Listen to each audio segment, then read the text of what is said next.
Dr. Eric Kelly III and a host of phenomenal speakers from all around the globe for this 7-day virtual event that you don't want to miss.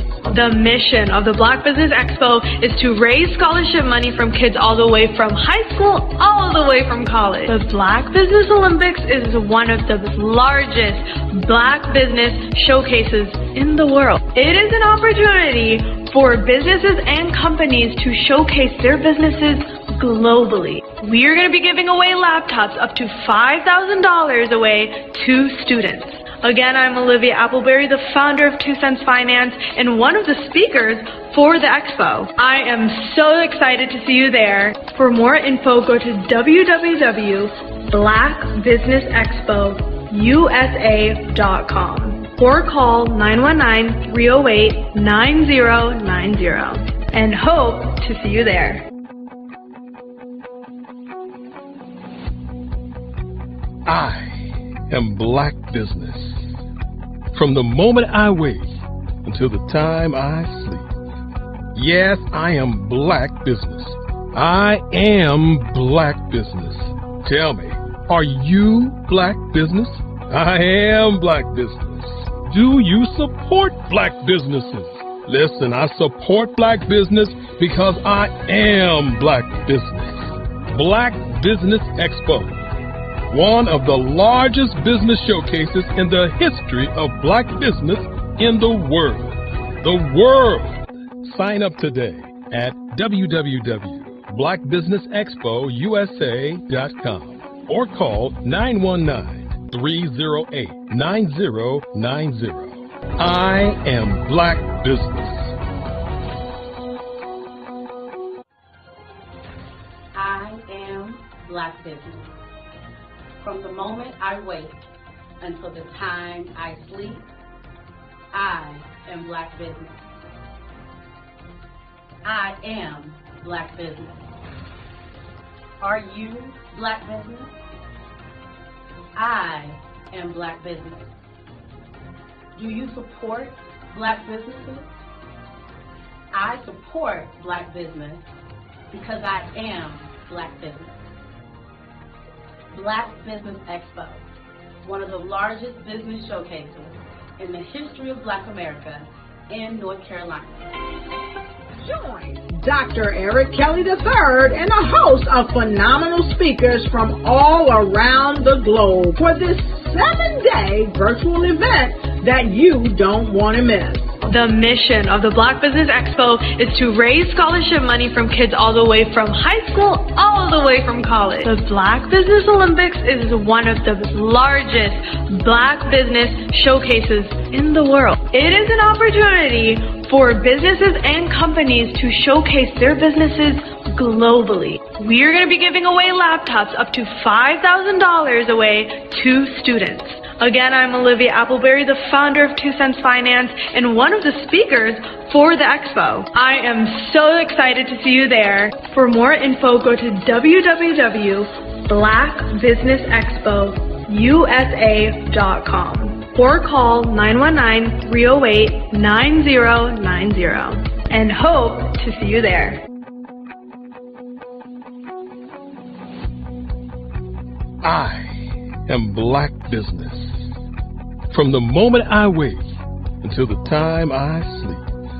Yes, I am Black business. I am Black business. Tell me, are you Black business? I am Black business. Do you support Black businesses? Listen, I support Black business because I am Black business. Black Business Expo. One of the largest business showcases in the history of Black business in the world.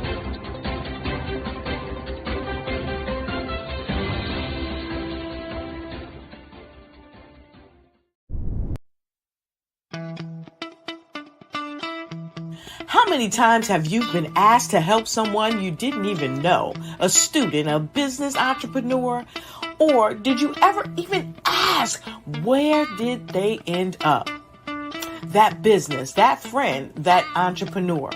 Well, just maybe they ended up in a gang, bankrupt, homeless, or worse, dead. Maybe they turn to crime, drugs, and alcohol. Did you ever wonder?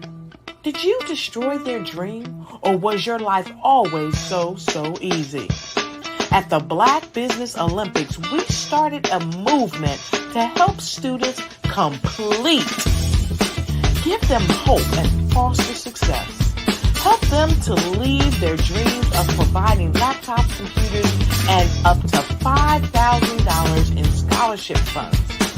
Today, we ask you to help a student, a business owner, or an entrepreneur to realize their dream by sponsoring them, supporting them, and buying from them. Consider this.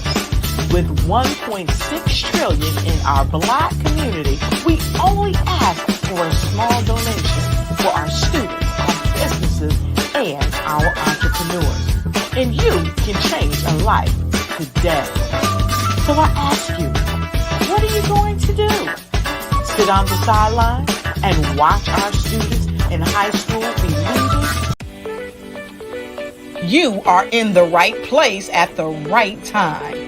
The Black Business Network opens again for its Black Business Olympics, a 24/7 broadcast on business, strategies, global branding, social media marketing, finance, advertisement, and much more, featuring the top, most powerful entrepreneurs and speakers and thought leaders from all around the world as they gather together for this phenomenal event.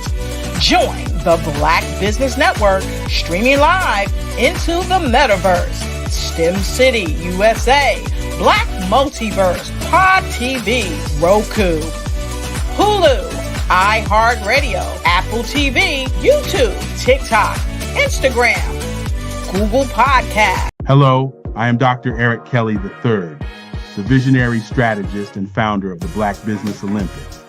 I invite you to showcase your Black-owned businesses on the Black Business Network global stage.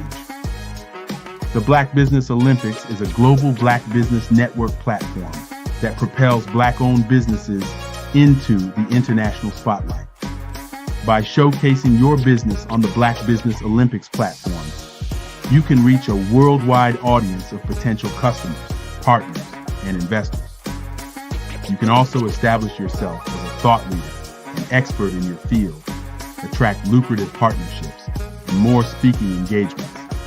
In addition, the Black Business Olympics platform provides a valuable opportunity to connect and collaborate with like-minded entrepreneurs and business professionals from around the world. This can lead to new business opportunities, ideas, and relationships. Finally, by sharing your story and expertise on the Black Business Olympics platform, you can inspire and empower others. This is a powerful way to make a positive impact on the world and leave a lasting legacy. If you are a Black-owned business owner, I encourage you to seize the opportunity to showcase your business on the Black Business Olympics platform. It is a once-in-a-lifetime opportunity to make an indelible mark on the world. Be one of the 1,000 visionary entrepreneurs who are changing students' lives, shaping industries, and leaving an unforgettable legacy for their families. Unleash your voice on our global stage and watch your business thrive. Black Business Olympics is one of the largest Black business showcases in the history of Black business in the world. Yes, the entire world. Just give me a call today at 919-308-9090.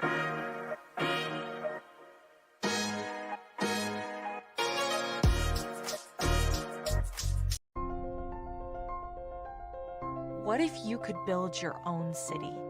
A place where every child can find nurturing people to help them achieve their full potential. A place where every adult can access job training support, where health education is abundant, where social justice ruled the land. A place without limitations. Welcome. You have arrived at STEM City, USA. It is what every city should be.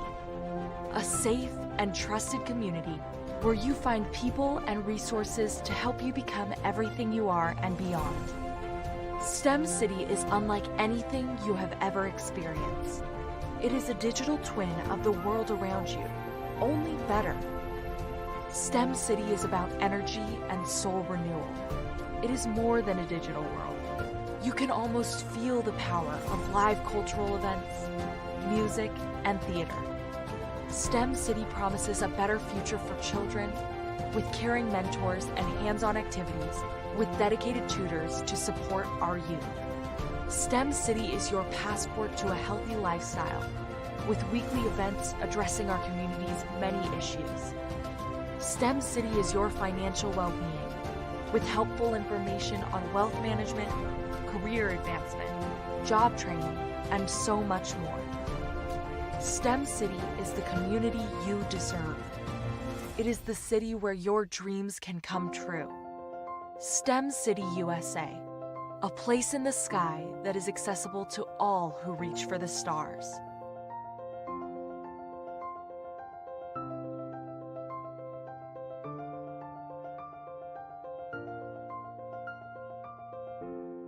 Five-Star BDM, Brand Development Masters, is a professional consulting and advisory group keenly focused on business development services for the small to mid-sized business and entrepreneurs. Although every business is unique, they often share business development challenges that can be addressed through smart branding. Services include process improvement and operations, digital strategy and transformation, business intelligence, digital marketing, and personal branding. Our business and personal branding company has helped a number of professionals and organizations to optimize and grow. This results in more business, more opportunities, better reach, positive outcomes. Visit www.fivestarbdm.com today to learn more.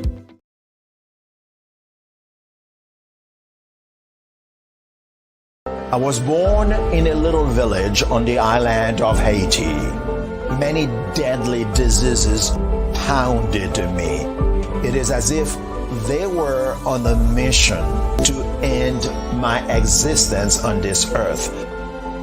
I refused to give up.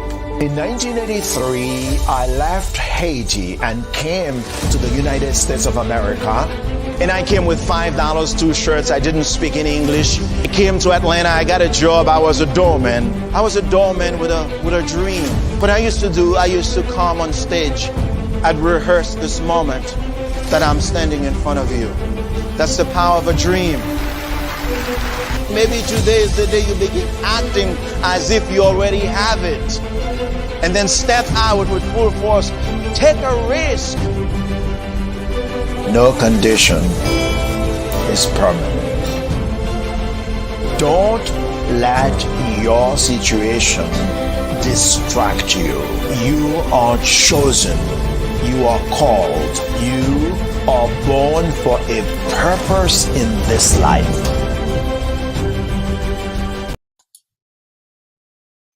Hi, I'm Barbara Smith. Genius is common. My genius is executive coaching and professional corporate training. As the master executive coach and corporate training ambassador for the Genius is Common movement, I help business owners craft their stories in such a way that you know exactly what they do, what they have, and what they bring to the table. Many times as business owners, we are asked, so what do you do for a living? And we could be crushing in our businesses, but we're not quite sure exactly what to say in a short amount of time. Well, I help you take those stories that are the reason why you're in business and why you're so passionate about your business and craft them in such a way that people are drawn to you as opposed to being repelled by you. Because every conversation, every time you talk to someone about your business, you are excited about it. But are you really conveying what you do, what you have, and what you bring to the table? And do really people understand why you care so much and why they should care that you have the solution to their problem? Well, I'm here to help you with that. As a master storyteller, I can help you with your stories and spin them in such a way that they are intriguing and fascinating. People want to listen to you talk about your business.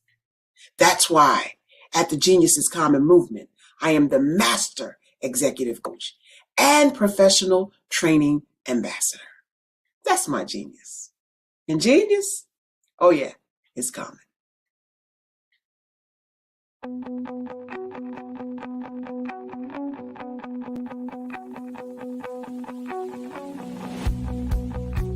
I am Black business. From the moment I wake until the time I sleep. Yes, I am Black business. I am Black business. Tell me, are you Black business? I am Black business. Do you support Black businesses? Listen, I support Black business because I am Black business. Black Business Expo, one of the largest business showcases in the history of Black business in the world. The world! Sign up today at www.blackbusinessexpousa.com or call 919-308-9090. I am Black business.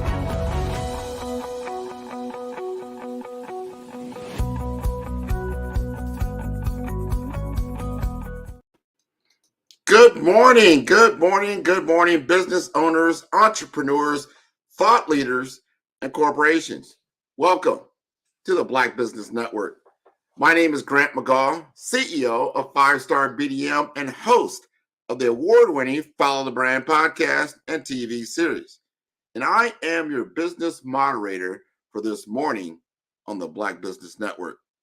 The Black Business Network is a 24-hour business network showcasing Black businesses, business owners, entrepreneurs, and thought leaders worldwide.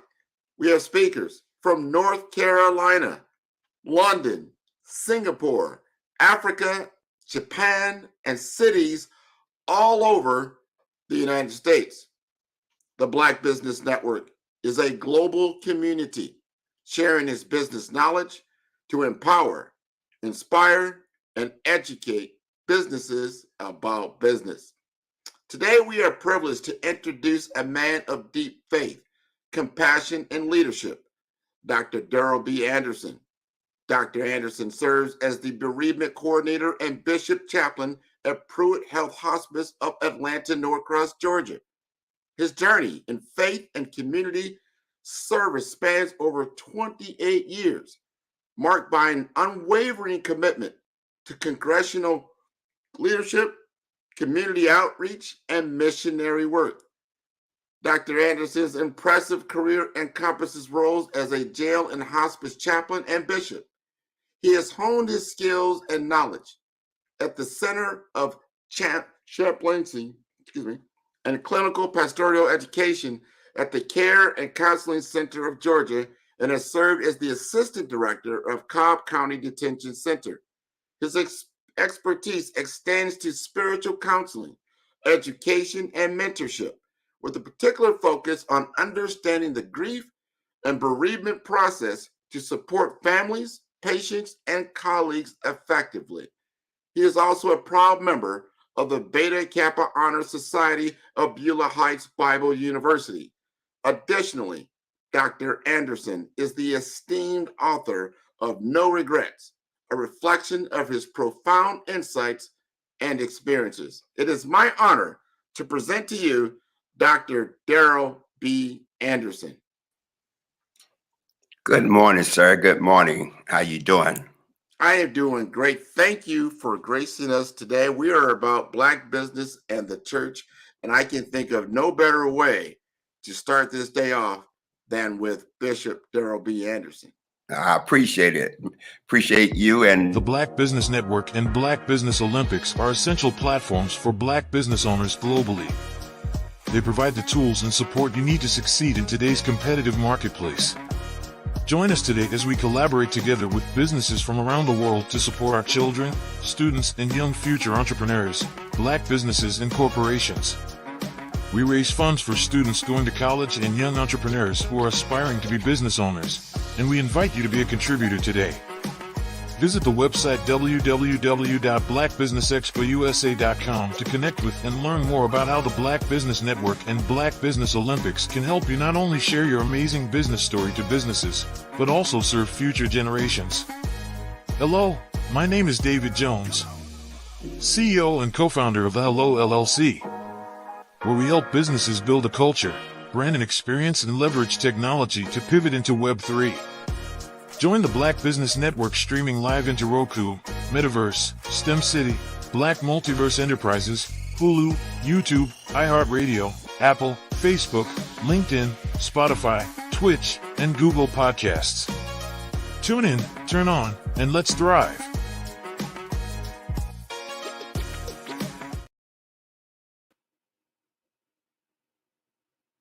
So we're going to wait for Dr.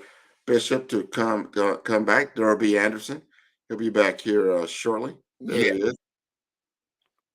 Okay. Good morning. Good morning. Good morning. Good morning. We're going to get this thing started off now. So tell us just a little bit about who you are and what you do, and why this is so important for you to be here this morning. Well, good morning again, Brother Grant. My name is Bishop Anderson, and I got into the grieving part of what I'm dealing with now because of the loss of my mother and my sister, who was everything to me in my life. And I didn't know much about hospice, didn't know much about the grieving process, because growing up, especially in the African American community or Black community, you wasn't taught about grieving. You just went to the funeral, you just went and had dinner afterwards and with the family, and you move on. But I found out that it doesn't end there. A lot of the pain and hurt and anger that is embedded into our families, especially the Black families, comes from hurt and what we didn't deal with at certain points of our lives. So hospice had given me a way of going into people's homes and lives, and especially with us as Black Americans too, or Black people too, kind of help them through the process and navigate them, not only through just their faith, but through the pain and everything that they're going through. That's why I'm here, and I want to give back to our community. This is so important. I think a lot of people, we've lost people even through the pandemic. I understand what you're saying. I lost my brother and my best friend all within a week's period of time last year. Yeah, sorry to hear that. And that you don't just, especially if you have a long-term relationship with someone in your life, you can't just say it just ends in one day or 1 week or just a period of time during the funeral process. There's that moment in time where you're just yourself and your world is changed. And you can't get that back. So there's a process you go, and I'm glad you took the initiative to work with others that are going through that, and you're seeing the processes in different families and going through that grieving episode. And yes, I found out that, Brother Grant, that a lot of times if we keep things bottled up, our emotions, especially, and dealing with men, especially, if we as men keep our emotions bottled up, it comes out in different ways. And so taking that time to give back, where a woman might go and have her best friends or two other women, they'll sit down over coffee or over drinks and talk. We as men, sometimes we just move on. We say we're going to move on. That's in grief, because grief is not dealing with just the loss of someone transitioning. It's divorce. It's your best boo, your best girlfriend that you with for years. Maybe y'all lived together for 5-6 years and you ended it. And now you're grieving and you don't realize you're grieving. And a lot of times we grieve as Black men by moving on to another woman and bringing that same hurt, that same pain, and all those experiences into that relationship we just got out of. So it's very important to be able to give back and talk it out in a manly way, like we would want to do. You know, this is important, and I know that you are a man of the cloth. And we think about the church's role. You know, most people, when you think of church, especially when it comes to bereavement and things of that nature, you think, yeah, you go to church and you're going through a funeral process and that type of thing. But help us understand from your perspective the church's role in a bereavement process, all these different life changes, as you talked about, not just the ending of death, but all these other changes. I'm very compassionate about the church. I didn't grow up in church as a lot of pastors, and they came from generations of pastors. I am the first pastor bishop to get into this role. And the reason I say that is I brought that point is because understanding, especially again, we're talking about the Black Business Network. In Black churches, we didn't work, and including myself, we didn't address grief in the Black churches. A lot of the counterpart churches, white churches, others, they would have seminars, they would have grief support systems. But in the Black churches, we didn't do that. You didn't see it on a large scale. Now, so I won't say everybody didn't do it. We didn't do it on a large scale. But it was now, especially after the pandemic, it should have been before then, but especially now after the pandemic, we should be addressing, there should be somebody. The pastor in the Black churches were expected to do everything. If you died, I want to see the pastor. If I need my toe hurt, I want to see the pastor. If I broke a finger, I need to see the pastor. If I don't have any money to pay my bills, I need to see the pastor. If I'm going through a marriage breakup, I want to see the pastor. And that man or that woman these days are not equipped to handle all those facets of your life. So that's why it's so important for the pastor of a church to implement a grief person, someone whose expertise are in grieving, emotional type things. That a great pastor is not one who takes on the whole congregation. A great pastor is one who knows how to dedicate and give our responsibilities to the people that he see out there. So we have to get out of the church, have to get out of the aspect that the pastor can do everything. That's why so many people are hurt in the church. They went to the pastor, and the pastor tried to do something that he thought or she thought she was equipped to do, and they wasn't. Instead of telling that person, let me recommend somebody to you. Let me help you find someone in the community that can help you with this issue. And we'll work through this together instead of me trying to navigate it for you. When I got hurt at my home, I can't handle my own wife. So how can I help you handle your wife and situation? So we need, the question is, the pastor we have to embark on a new dynamics of the church. How we're going to delegate situations to different people with expertise. I totally agree with that.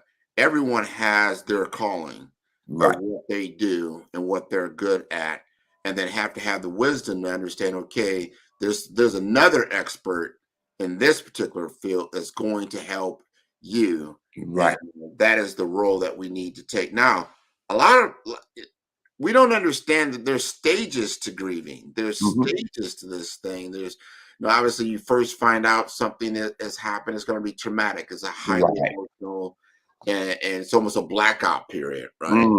And then you go through, I know when I went through my grief last year, it's almost a blur. You barely remember some of these key moments because you're just kind of like in this shock state. Right. Yeah. You're just getting ready. You got to go through these things. You got to help others. And then you just try to hold on and do the right thing, take care of business, the business, because even when people pass, there's business that has to be taken care of. Right. And you have to hold on and be able to take care of that business. And by the time you did all of these different things, it could be a month or so afterward when you realize, and I've heard this from a lot of people, I haven't really grieved. I haven't really grieved. Just about these stages. Yeah. Well, first of all, you're right. There are stages that you're going to go through. Now, and I'm going to say this. We are going to go through them, regardless if we think we are or not. We're going to go through them. A lot of people will say, well, I really didn't do that.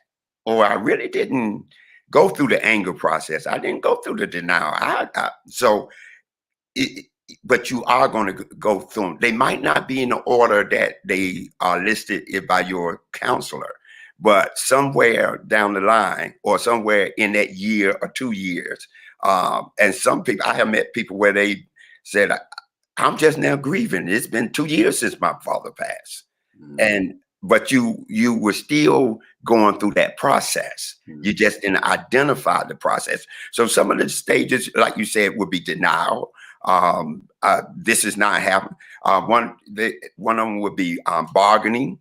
God, if you help my mama, I did the bar. I'm a bishop, man. I've been doing this for 30-some years, and God had given me the grace to preach and teach all over the world, basically Africa to London. But when my mother and my sister fell ill, I prayed, and they got worse. Now, I went other places, prayed, people, and not me who healed them, but God miraculously did things in their life. They come, Bishop, thank you. Thank you for praying for us and praying for the family and praying for this. But while I was going through with my mother and my sister, I was just asking God, come on, I know you can do this healing. I know you can. And they passed. And so it was like, okay, that bargaining stage. If you heal me of this cancer, I'll serve you. I'll do this, I'll do that. Or if you heal my mother from this Alzheimer, I can do this or do that. And all the time, it doesn't work out like we want it to work out. And so we go through that bargaining stage. We go through the denial stage. This ain't happening. This just not happening. There's no way she gonna leave me, walk out of this house and leave me after all I'm done for her. I've been a better man than she ever had in her life. And she walks out.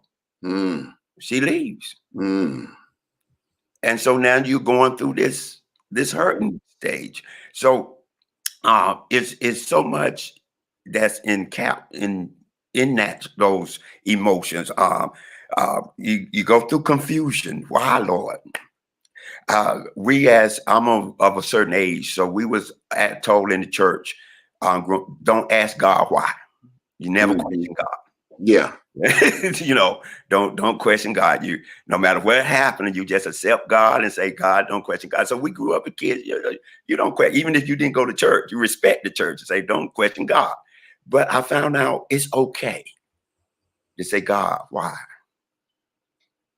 Why? Might not get the answer right then. Yeah. Might be later on. But all through the scriptures, people will ask God. Mary and Martha asked him, Lord, why you wasn't here when Lazarus died? If you would have been here then, my brother wouldn't have died like this. But look at him. You coming here now late, all late. Right.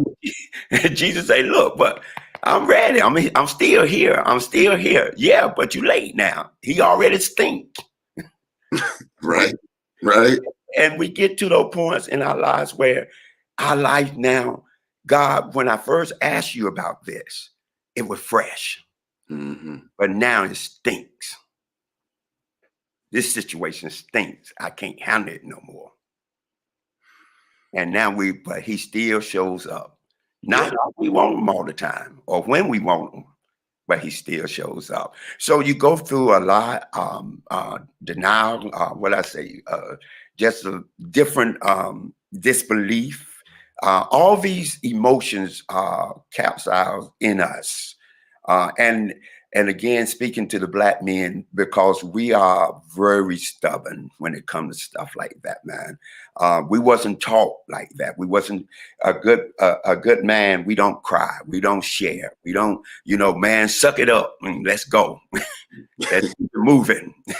Yeah, and that's a legacy over time that we've inherited. I remember I would say the first time, growing up that I had to deal with death. Right? That somebody that was close to me, somebody I loved, right? And it was my grandfather, and I remember that, and I was like, we went through that whole process, and I remember even talking to my father, like, I can't do this. Putting people into the ground was like, that's too much. I'm going to avoid. Let's not do. Matter of fact, you can't do this.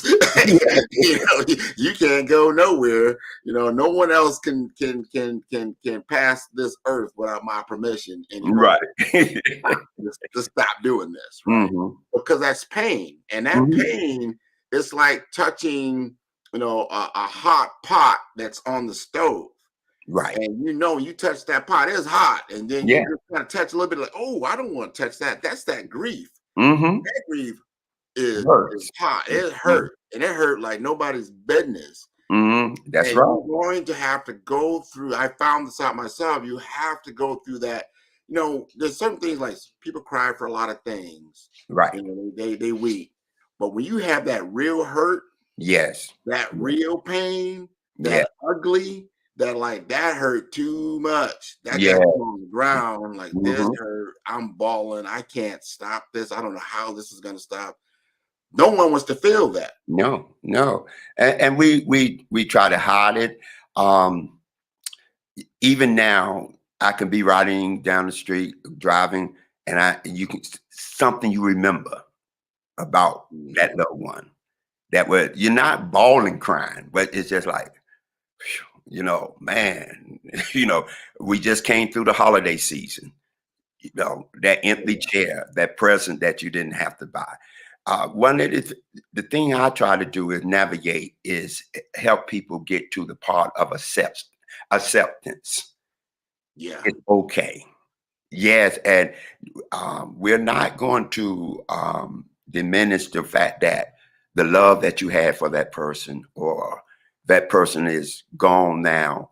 What we're saying is, yes, all those things are real, but mama will still want you to move. You embody all that. Paul told a young Timothy in church, says, stir up the gift that your mama and your grandma left you. And I tell my ministries and churches, I said, that was before the Bible as we know it was written. So he wasn't just talking about stir the word that's in you. He said, remember what grandma and grandma and your mama taught you, your morals, your ethics, all those things that they gave you. Remember what your granddaddy taught you, your daddy taught you, where he showed you not just by the verbal part of it, but by how you saw him go out working and come in and do this. Stir up those things that they imparted in you. And they still living, because now they are living through us, because that's what they left us. So we're not going to give the enemy the victory of defeat.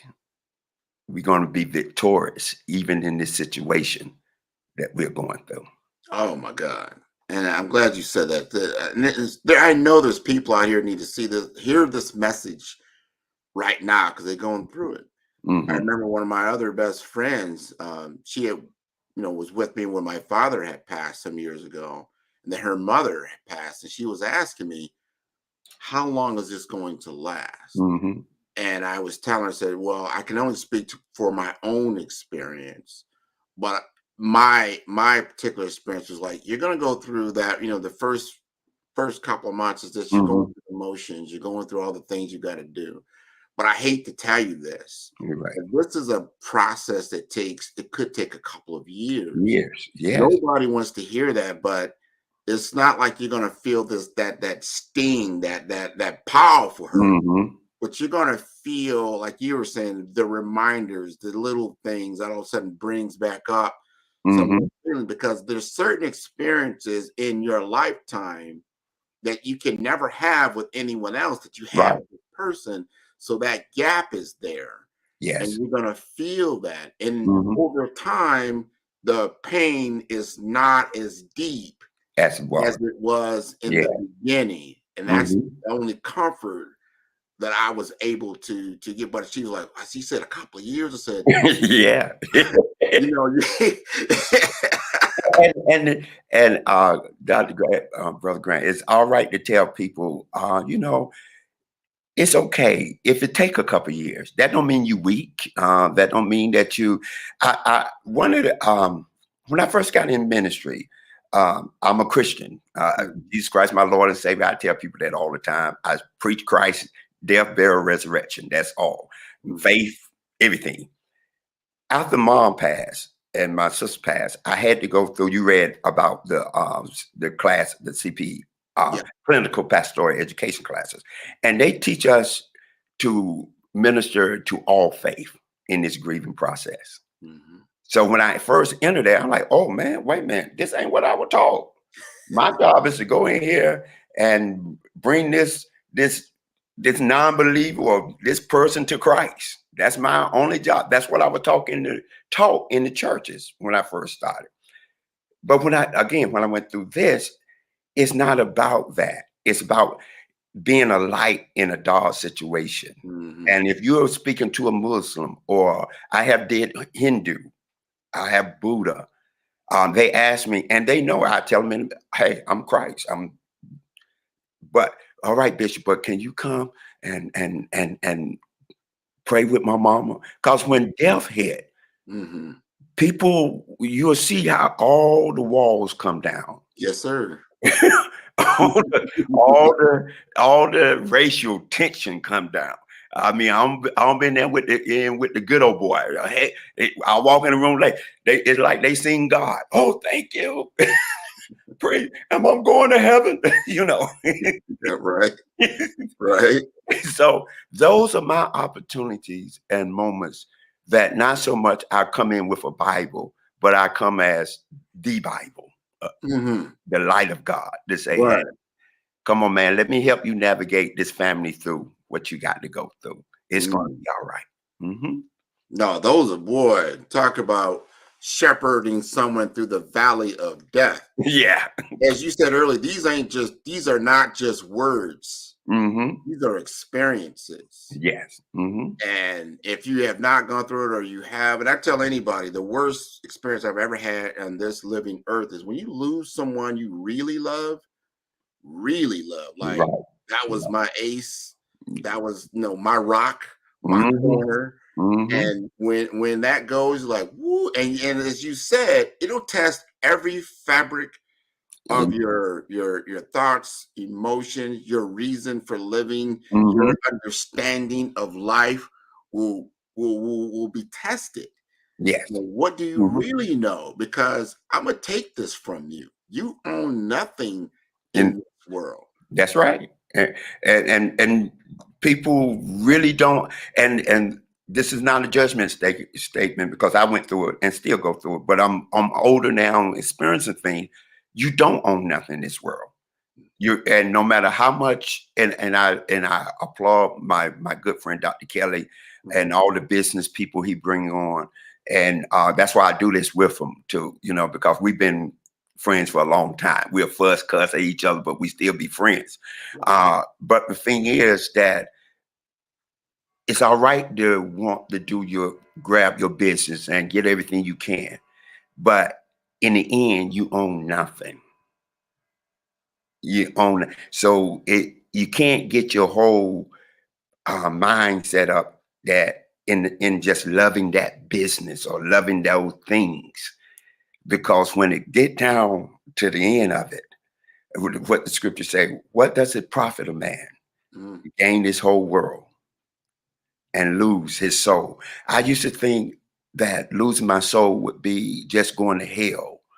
But losing my soul is not being at peace while I'm yet living here. I got everything I need, but I'm still hurting. Oh my God. You said something so important. Peace. Mm-hmm. You gotta be in peace. And Mm-hmm. and one thing that brought some peace to me is that when my brother had passed, and then we had the service in Omaha, Nebraska, and people came from all over. Mm-hmm. People from my childhood, people from that I had not seen in so long, and they paid respect. And that was the legacy. You start to Yeah. see how other people were People touched. view. And it helped me. Like, I'm grieving, but then you start to hear them, you're like, man, he That's all right. and all these people were helping and all these different things. And it was like, and it helped.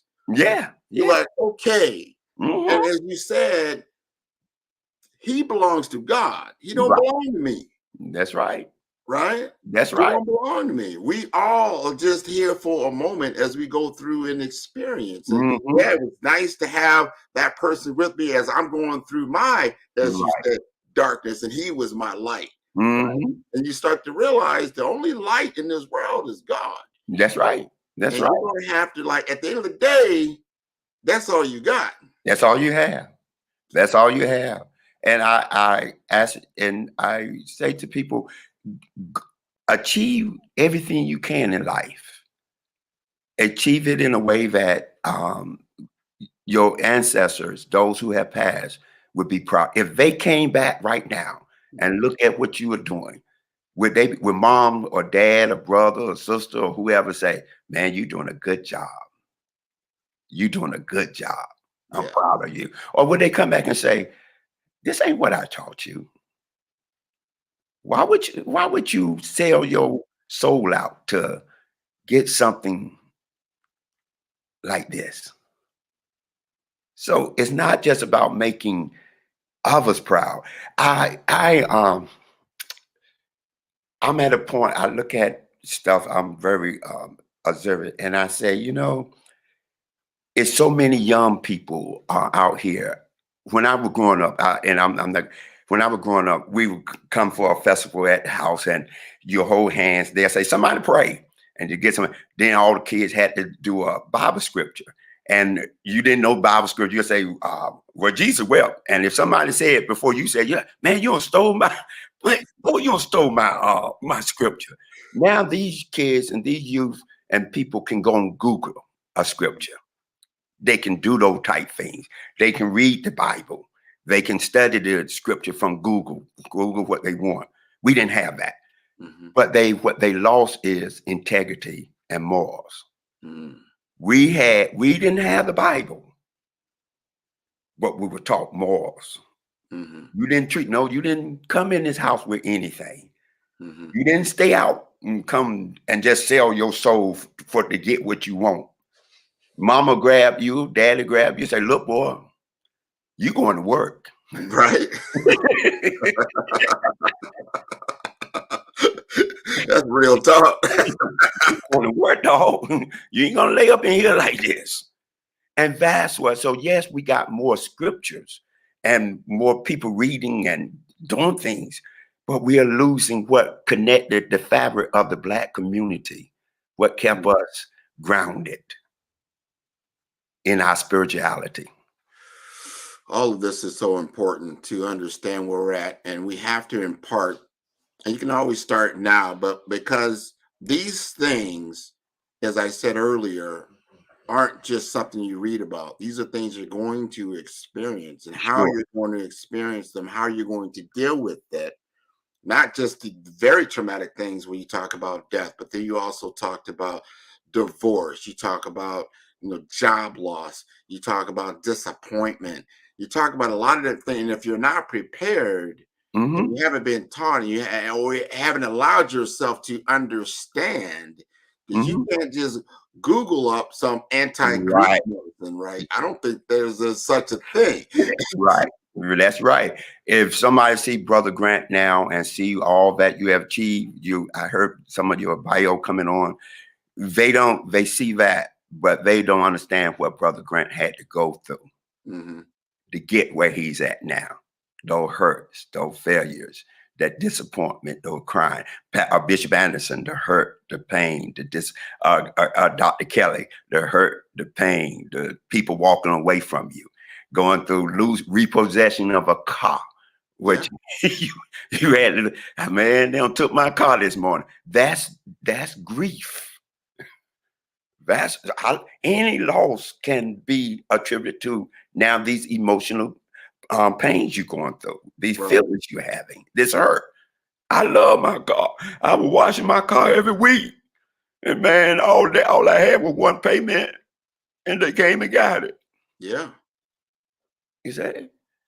And people don't understand that if you don't learn how to deal with that, and some of the things, and I did it in the church, is people come to me, well, just have faith, just do this, just do that, read the scripture. No, baby, my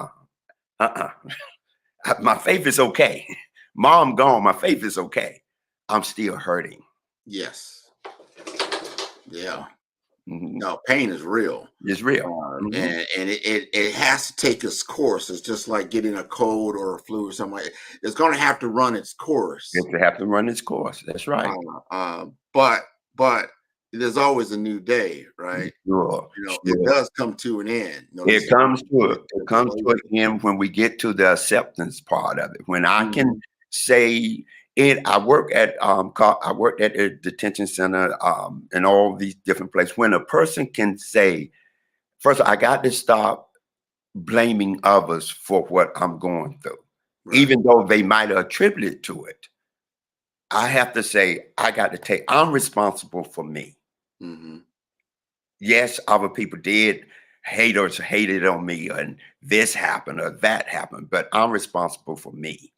And if I can take control of me and move there, then you can test this. Once you stop saying, once Brother Grant said, I'm going to move, I'm going to get this done. I know I lost these people in my life, or this person hurt, or this thing, but I'm going to get it done. I'm going to make this work. And all of us have that ability to do that. It has nothing to do with, yes, it might be school is good. I always recommend school. I did all of those things, but it's that inward self-motivating drive that you have that I'm going to make this work. Yes. So, yes, I really appreciate your word this morning. Well, thank you for inviting me. Oh, no, we're not done completely. Oh, okay. We got a couple minutes here. Oh, okay, I didn't know. Because I believe in today's world, which is people say it's more secular than church, in this particular cycle of humanity, this is like sort of like the prodigal son. We don't realize we're all still children of earth, children of God, no matter what our faith belief may be. And we're going to stray, we're going to do our thing, but then we're going to come back to the source. We all are going to come back to from whence we came. This is going to happen, and we will find out that some of these old traditional beliefs and just understanding, like these are experiences. When you go through, if you truly read the Bible, and I am not a pastor by any means, but you will see that all these people that they're talking about, these are their experiences that they have before. Yes. And there was no straight narrow road. This was a windy path that you did not know where it was heading up, but you had a belief in God, and God was in you that kind of got you to that last phase. But it is a trying experience no matter who and what you are. Right. And we are here today to help in that endeavor, to help us get to that next level. And we got 1 minute left. Please help us understand, if someone here today is like, man, I just lost the most important person in my life today, Pastor, help me get through this moment. One of the just for the minute we have left, if you are in that point that you're going through, the first thing I would say, it's real. Don't go understand that it's okay to hurt. It's okay to say, wow. It's okay to cry. I don't care if you're a man or a woman. It's okay to cry. Second thing, for lack of time, try to find somebody in the community. If you're in a particular community that have a grief support group out there. What I do once a month on the first Sunday, I bring together those of like-minded, a private, a safe place that they can come and we can talk about the grieving process. We can talk about the loss. And especially in the Black community, I would say to you, try to educate yourself prior to what losing someone or somebody transition. Try to find the resources out there to help prepare. You don't want to be caught off guard. Things like, do you have a POA? People say, well, POA, Bishop, what's a POA? A power of attorney. Do you have somebody that if something happened, are you that person power of attorney? Just because you their brother, their child, when you go to the hospital, they're going to ask you, who's the power of attorney? Who have the right to speak for your mama? Well, I do. I'm the son. No, I need the documentation. I need all of that. And we already in that moment. And so we as Black people, we're going to get our emotions going to rattle. What you mean? You better do what my mama want me to do. You got to do it. Do you have a living will? See, all these things are prior to those things happening. Do this while mom and dad or whoever is still okay. It's a hard discussion, but it's a discussion that you have to have. Thank you for inviting me. Man, I am so glad you said that. That is so important. I want the audience to truly understand this. Just like as a baby is born to this world, and there's certain things you need to be able to do to get things done, to get them ready to be able to participate in this world. There's certain things that you have to do to prepare people to leave this world. And if you don't have these things in place, the grieving process will be even harder. Right. It'll be harder. There's so many other things that you're going to have to deal with. So important, my brother. And just before I let you go, Bishop Daryl B. Anderson, how can they get in touch with you if they need more information? My email is Pastor D. Make sure you put the D in there for Daryl. Pastor D. Anderson at yahoo.com. You can email me. I'm on Facebook Live with Bishop B. Anderson, Bishop Daryl Anderson. And then you can contact me that way. And I'll get back with you. You might not be part of my church, or you might live in Ohio. You want to just ask me a question, we can do that. And if you wanted me to come and speak and do that, we'll do that too. All righty. Well, God bless you. God bless you. This morning, and have a great rest of your Sunday. You too, man. Thank you, man. I enjoyed you and glad to be here. And tell my good friend, Dr. Eric Kelly, that keep up the good work. Amen. Okay. Absolutely. Genius is common. I'll see you on the other side. Okay. All right, that's how we get started this morning on the Black Business Expo. And like I said, today is Black Business and the Church.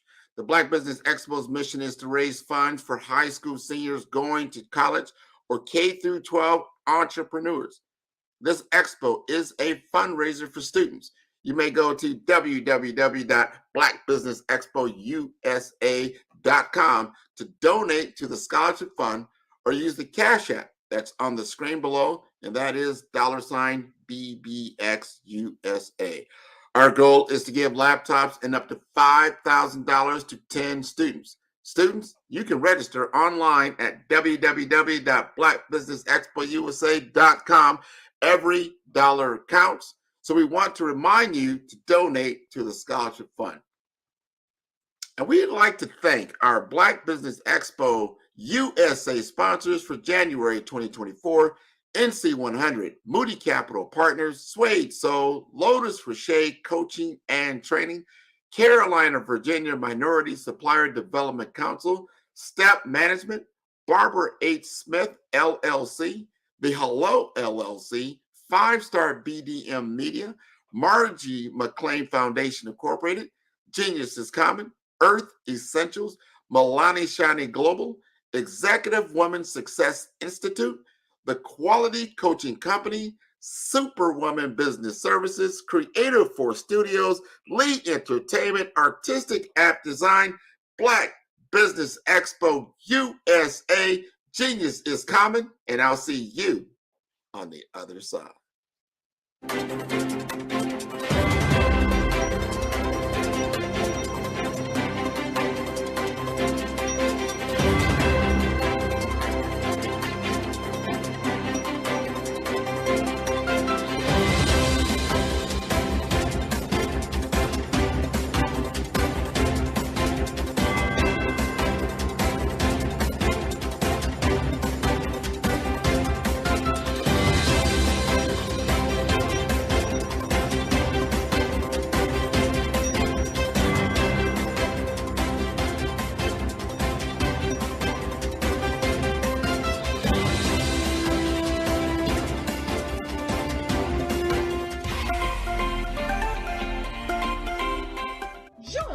Dr. Eric Kelly III and a host of phenomenal speakers from all around the globe for this 7-day virtual event that you don't want to miss. The mission of the Black Business Expo is to raise scholarship money from kids all the way from high school all the way from college. The Black Business Olympics is one of the largest Black business showcases in the world. It is an opportunity for businesses and companies to showcase their businesses globally. We are going to be giving away laptops up to $5,000 away to students. Again, I'm Olivia Appleberry, the founder of 2 Cents Finance and one of the speakers for the expo. I am so excited to see you there. For more info, go to www.blackbusinessexpousa.com or call 919-308-9090 and hope to see you there. I am Black business. From the moment I wake until the time I sleep. Yes, I am Black business. I am Black business.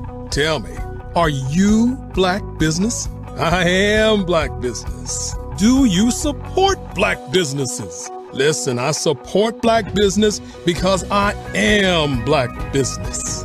Black Business Expo, one of the largest business showcases in the history of Black business in the world. The world. Sign up today at www.blackbusinessexpousa.com or call 919-308-9090. I am Black business. I am Black business. From the moment I wake until the time I sleep, I am Black business. I am Black business. Are you Black business? I am Black business. Do you support Black businesses? I support Black business because I am Black business. Black Business Expo, one of the largest business showcases in the history of Black America in North Carolina. Sign up today at www.blackbusinessexpousa.com or call 919-380-9090. I am Black business. I am Black business. From the moment I wake until the time I sleep, I am Black business. I am Black business. Are you Black business? I am Black business. Do you support Black businesses? I support Black business because I am Black business. Black Business Expo, one of the largest business showcases in the history of Black America in North Carolina. Sign up today at www.blackbusinessexpousa.com or call 919-380-9090. I am Black business. I am Black business. From the moment I wake until the time I sleep, I am Black business. I am Black business. Are you Black business? I am Black business. Do you support Black businesses? I support Black business because I am Black business. Black Business Expo, one of the largest business showcases in the history of Black America in North Carolina. Sign up today at www.blackbusinessexpousa.com or call 919-380-9090. I am Black business.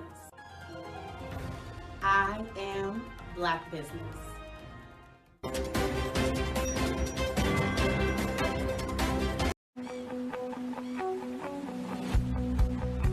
I am Black business. From the moment I wake until the time I sleep. Yes, I am Black business. I am Black business. Tell me, are you Black business? I am Black business. Do you support Black businesses? Listen, I support Black business because I am Black business. Black Business Expo, one of the largest business showcases in the history of Black business in the world. The world! Sign up today at www.blackbusinessexpousa.com or call 919-308-9090. I am Black business.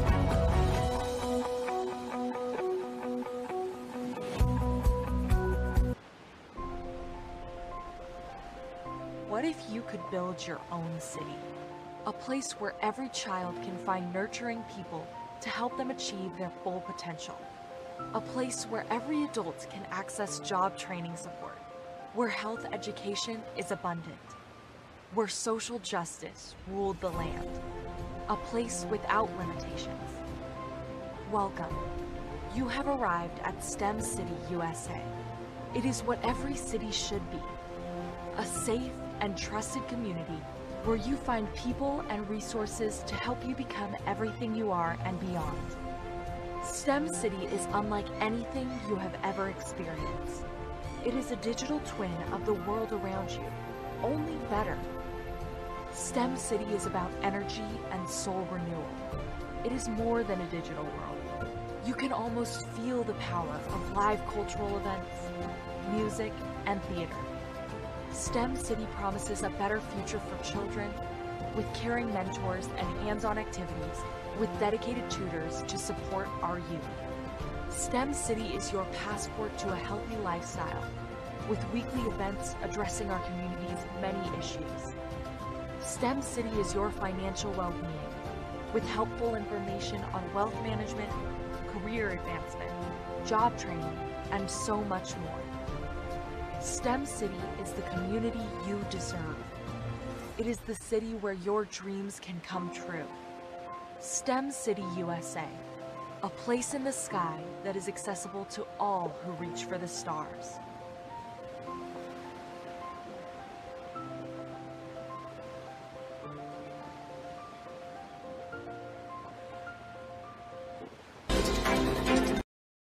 Ladies and gentlemen, and fellow professionals, please allow me to introduce myself.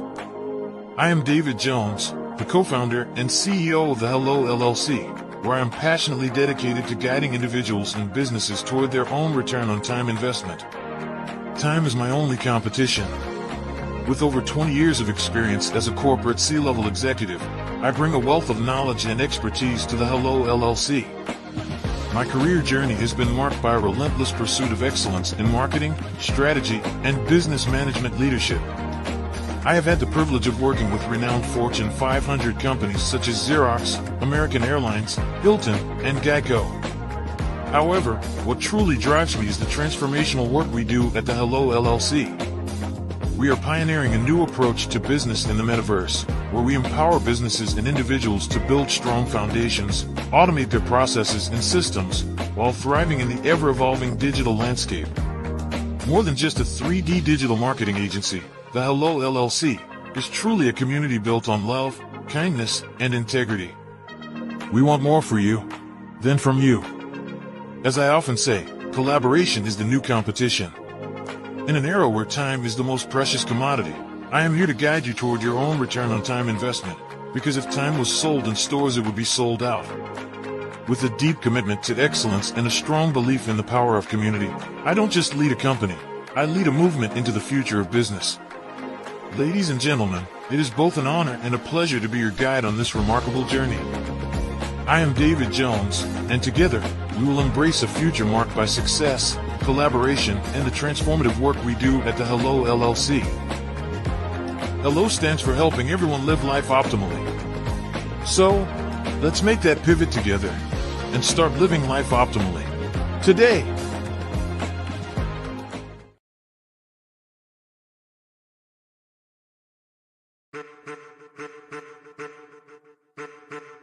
I am a child of the Most High God. He has gifted me in ways that I could not even imagine and didn't know.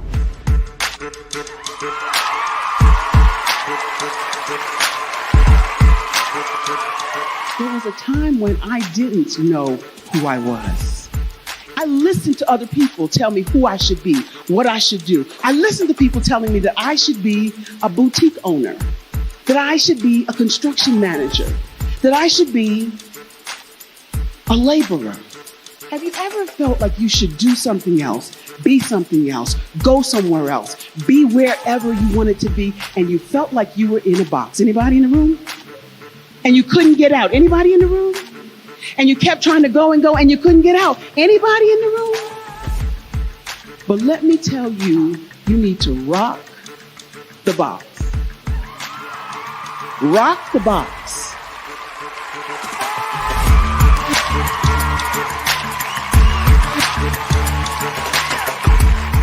I am engaging, inspiring, and empowering.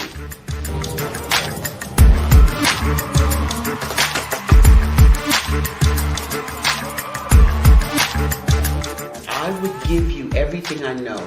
Just by touching you, if I could, by osmosis, give you every single thing I've learned, I've gone through, I know I would. We know that's not possible, but as it is possible, I love to share information with people. Some of you out there, people have told you that you can't be, you can't have, you can't do. But I will tell you, like Kingston said, you can, you must, and you will. If it's to be, it's going to be me. You got to say it. If it's to be, it's going to be. If it's to be, it's going to be. If it's to be, it's going to be.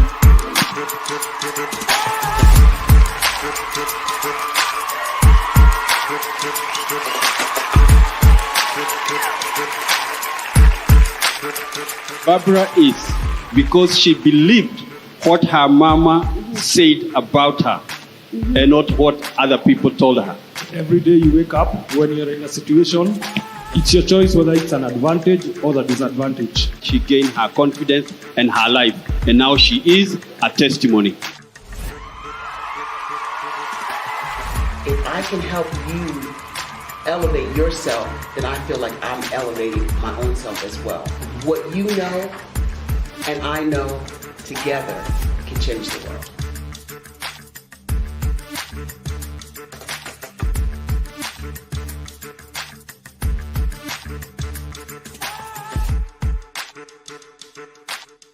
I'm Ramon Ray, founder of Smart Hustle Magazine and smallbiztechnology.com.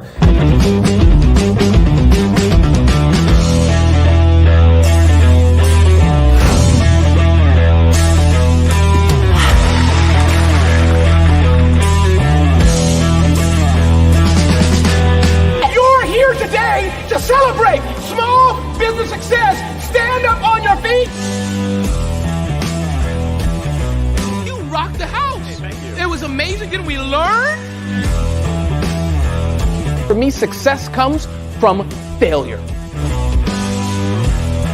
One thing not to do is shake somebody's hand like this.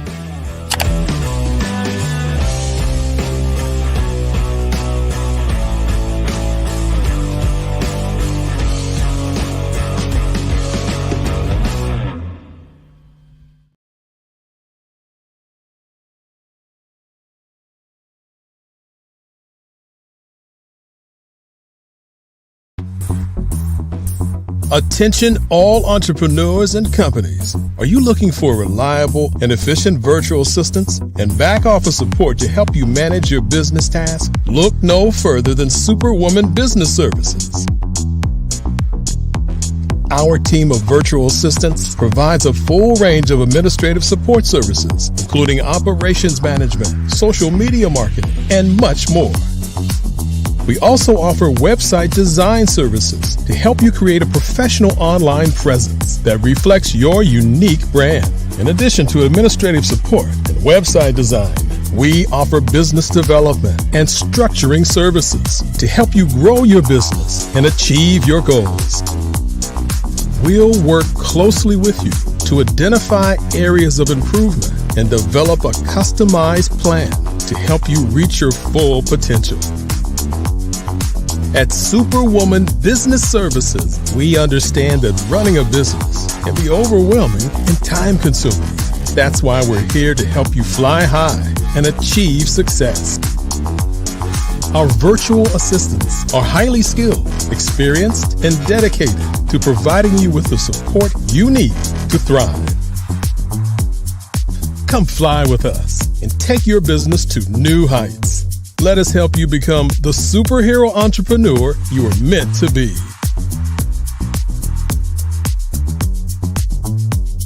Contact Superwoman Business Services today to learn more about our back office support services. Come fly with us and take your business to new heights. The Black Business Expo's mission is to raise funds for high school seniors going to college or K through 12 entrepreneurs. This expo is a fundraiser for students. Please, you may go to www.blackbusinessexpousa.com to donate to the scholarship fund or use the Cash App at $BBXUSA. Our goal is to give laptops and up to $5,000 to 10 students. Students can register online at www.blackbusinessexpousa.com. Every dollar counts. Please donate to the Black Business Expo USA Scholarship Fund.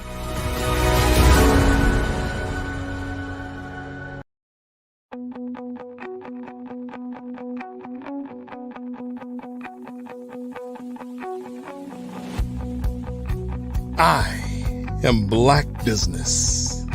From the moment I wake until the time I sleep. Yes, I am Black Business. I am Black Business. Tell me, are you Black Business? I am Black Business. Do you support Black businesses? Listen, I support Black business because I am Black Business. Black Business Expo, one of the largest business showcases in the history of Black business in the world. The world! Sign up today at www.blackbusinessexpousa.com or call 919-308-9090. I am Black Business.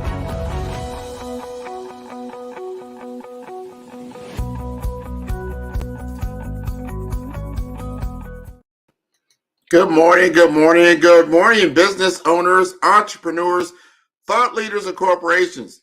Welcome to the Black Business Network.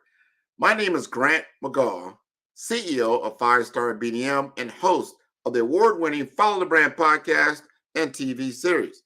I am your business moderator for this morning on the Black Business Network. The Black Business Network is a 24-hour business network showcasing Black businesses, business owners, entrepreneurs, and thought leaders worldwide. We have speakers from North Carolina, London, Singapore, Africa, Japan, and cities all over the United States.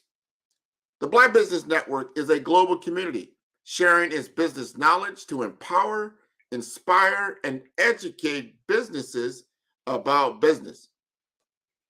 It is my distinct honor to introduce a figure of remarkable resilience, leadership, and an inspiring life journey, Mr. Virgil G. Thornton Sr., Coming from the vibrant city of Newport News, Virginia, his personal journey is marked by a heroic battle against colon cancer, a testament to his extraordinary courage and strength. Virgil's professional story starts as an electrical nuclear technician. He made a significant shift into the dynamic world of automotive, where he excelled as general manager of renowned brands like Dodge, Infiniti, and Lexus in Huntsville, Alabama, and Virginia Beach, Virginia. His more than 2 decades in the industry have not only shaped him into an expert in his field, but also a mentor and leader for many. Beyond the realms of his career, Virgil is deeply committed to community service. He serves as a certified foster and respite care parent, actively participates in the 200+ Men of Virginia, and is an integral member of the John C. Maxwell Leadership Group. His spiritual dedication is evident in his role as a deacon at his church. Currently, he spearheads CMB Communications LLC, where he imparts his wisdom through corporate organizational leadership training, public speaking training, and personal development services. Virgil's excellence in public speaking is globally recognized. He was ranked among the top 27 speakers worldwide in 2015 International Toastmasters World Championship of Public Speaking Contest, and has emerged as the first runner-up at the TEDx RVA Open Mic. It is with great pride and anticipation that I present to you a man of myriad talents and profound wisdom, Mr. Virgil G. Thornton. Good morning, Grant. How are you? I am wonderful. How are you doing today, Virgil? I am fantastic. I love it. I love it. Really appreciate all your accolades. You have the stage. Genius is common, and I'll see you on the other side. I'll see you on the other side.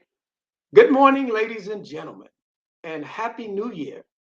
My name is Virgil Gene Thornton, Sr., President of CMV Communicators, LLC. And we believe that total engagement establishes your true potential. At CMV Communicators, we have discovered that team members' engagement levels with their companies are directly controlled by the leadership of the organization. So today, we're going to have a talk about the facets of leadership. I've had the pleasure of serving as co-owner and general manager of several luxury franchises in 2 different states. And just an overview about me, I also had the opportunity to serve as the operations manager in the food service industry at a nuclear power plant. I also served as executive producer in the music industry, and those assortments of experiences helped me to become a diverse leader. From leading and coaching techniques basically used to coach technical-minded team members and clerical-minded team members. Some persons are more analytical than others. And for instance, like the technicians at a dealership and the office administrators, they're managed a little differently. Because, of course, in the variable side of a dealership, there's a lot of intellectual and emotional intelligence that we're dealing with high performance teams.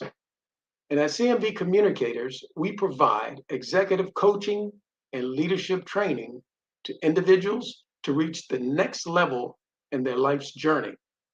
And we also use executive coaching to help companies to increase their bottom line by using effective leadership skills. And I do say skills because sometimes we ask ourselves, or you'll hear people would say, well, that person is a born leader, or that person is a born leader. Well, everybody could be a leader, and we are. First level of leadership is leading ourselves. Sometimes it's very difficult to lead ourselves through a day. So leadership skills can be learned. And at CMV Communicators, we infuse the 3 phases of entrepreneurship with the 5 levels of leadership. We use assessment tools, we use evaluation tools. We try to identify why an individual or company is not performing at their peak potential. Then we devise and come up with a personalized strategy to help them get to the point they desire to get to, whether that would be a more performing or high performing individual or a company that is reaching its projected goals. So today, we're going to strip leadership down to its core, to uncover the unadulterated truth about leadership by exposing what leadership is. And however, it needs to be effective because it affects a business bottom line. Additionally, I will reveal how leadership's vast power is found at the core of a company's growth or its demise. So for starters, what primary attribute did Dr. Martin Luther King Jr., the leader of the civil rights movement in the United States, have in common with Elon Musk, who is the founder of Tesla Electric Automotive Manufacturing and the SpaceX program? What do they have in common? Also, what does Mark Zuckerberg, the founder of Facebook, which is said that most of America actually interacts with, what did Mark Zuckerberg have in common with those two, Dr. Martin Luther King and Elon Musk? What does billionaire Warren Buffett, the 5th wealthiest person on the planet, have in common with them? Which also have in common with Queen Elizabeth. Queen Elizabeth from the UK, what does she have in common with them? Adolf Hitler, the Nazi Germany leader, what did he have in common? Basically, they were all leaders, and they used different leadership styles to get their message across. Dr. Martin Luther King Jr. used transformative leadership styles, where when we look at billionaire Warren Buffett, he used a delegative style of leadership, and Queen Elizabeth used an autocratic style of leadership, because there are different styles of leadership. Depending upon your team, of course, we want to be able to adopt to the leadership style we need to use with our followers. So be it positive or negative, all of them are or were leaders, for all of them influenced their followers' behaviors to achieve a specific goal, outcome, or task. So there are different styles of leadership which needs to be used depending upon the people we are leading. A lot of times we feel that followers should adopt to the leader. Actually, the leader should be able to adopt to the follower. Leadership at its core is influence. It is not, but often confused with managing. Some people make great managers, but horrible leaders, or horrible managers and great leaders. There is a distinct difference in the two. Like most, I was catapulted into a first-level management position without proper training, and I was a horrible manager. Starting out, I was recruited to manage a luxury automotive dealership. My first self-appointed task was to ensure the right people was on the bus or on the team, so to speak. And then, of course, that those persons were in the right seats. What am I speaking about?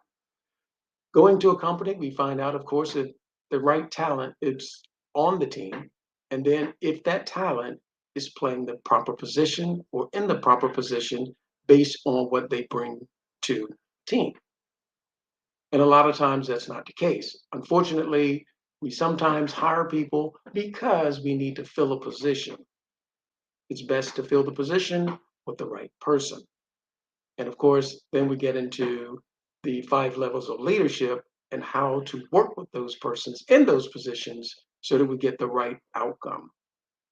Unfortunately for me, I use the age-old, before being trained, I use the age-old shame, fear, and anger tactics that some managers use to try to get done what they want done. Basically, they threaten to fire. Have you ever heard that? Either do as I say or I will fire you. Sometimes it's not that direct, but we get the message. Managers basically manage work performance. However, I did couple that anger and fear type of managing with praise and reprimand methods to push the performance that I needed. Consequently, some managers like firing followers to force them or get everyone's attention. Hey, you better shape up or you'll get fired. To force other workers to get done what needs to be done. Unfortunately, that's not a skill. In some cases, that could be considered even bullying. But true leaders, they inspire their team to move forward. They help ignite a burning desire within their followers to get done what the follower needs to do. That way, the leader helps establish the follower or team member's true potential. When we're inspired to do things, we need not to be pushed. It's something that energizes us.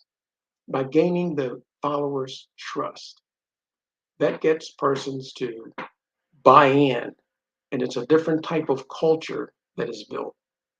We listen to our team members, and we get positive energy and optimistic views of the future. And our team members don't mind working with us. They don't mind going the extra mile because, one, they know as far as the leader, they can trust the leader. And that's monumental, to follow someone you can trust. For an example, if it was wartime and soldiers needed to follow their leadership, if they don't trust that leader, it's going to be very difficult to carry out a mission. Trust is extremely important, but also accountability. A leader must hold himself or herself accountable as well as the team members. And people actually like being held accountable when they're seeing positive results. So when we look at Dr. Martin Luther King, Elon Musk, Mark Zuckerberg, they preferred people-centered or value-added types of leadership. They were change makers and forward-thinking. Those were the characteristics that was put into their transformative leadership style, to accomplish things by aspiring people to do what it is that needed to be done. But then when we look at the leadership of like Warren Buffett, Queen Victoria, they prefer to lead by a laid-back characteristic with a democratic leadership style. They basically allowed other people to do the things that they needed to do, and they would stand back as far as allow that person to do what it is that they needed to do to get the job done. They would not, quote unquote, micromanage. They trained the persons to do what they needed to get done, and they let them go and do their duties, also holding them accountable. Unfortunately, looking at the leadership style, we're just looking at leadership styles. I've never met this young man, but looking at Vladimir Putin, the president of Russia, he used the autocratic style of leadership, complete control, basically making all of the decisions without any other input or advice. And sometimes that is a style of leadership that is necessary. If we're in a crunch moment and things need to get done because you're on a strict timeline, then maybe that's the type of leadership that needs to be inputted so that we can get the results we need in a timely manner. However, leadership, we want to keep that in mind. Leadership influences the internal engagement. There's something that is taught at one of the franchises I work with, Lexus, and it is omotenashi. Omotenashi is a Japanese word, and it basically means having the utmost level of hospitality, anticipating one's needs, being there and knowing what to do basically before the person even asks. And when a leader, an effective leader, gets that involved with his team members, he or she can do the same thing. It's not exactly the same, but it's very similar to parenting. Parenting, you know your children. And as a leader, you should know your followers. Now, of course, sometimes we lead a huge, a lot of people. And of course, we can't get to know each one of them on a personal basis. However, as a leader, we are establishing the culture of the company. So generally, there are several levels of leadership. Your senior level, and then of course your junior level. And of course, we want to be there for those persons who are willing to exchange their time to put in to help us get done what we need to do as leaders and business owners. For instance, when we think about internal engagement, how our team is getting along with one another and how they feel about their work. Gallup survey, the largest survey company in the world, latest studies show that only 32% of the people at your workplace or on your team are engaged in their work. That's basically 3 out of 10 people. Out of 100 people, that's 30 that are actually engaged in their work.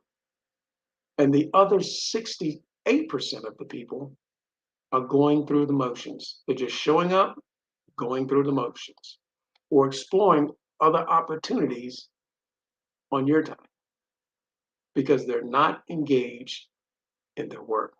They don't have the buy-in. They don't buy into the culture. And as a leader, we should be able to recognize who those persons are and help them along. Because as a leader, our followers, if they don't stay on the team because we find that they're not in the right seat and this isn't the right fit, then we should help them become better people than when they came to our team because we want to engage with them. And of course, that is the third level of leadership, which is people development. We want to develop our people because our internal engagement directly affects the external. What am I talking about? If you go to a restaurant, or the last time you went to one, how did the waiter or waitresses interact with you?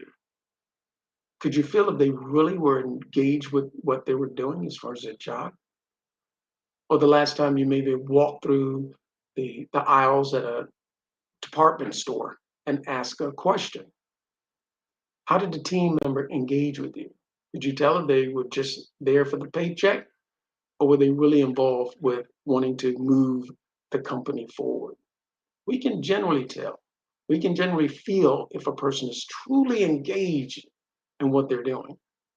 And that has a lot of times, not always, but sometimes it's the individual, but based on our studies, and of course the results from Gallup surveys, it has a lot to do with internal engagement, which is controlled by the leadership of the organization. The leadership improves the internal engagement. The leadership improves the culture. Improving the culture, you never have to worry about employees. You never have to worry about team members because your team members are out recruiting for you.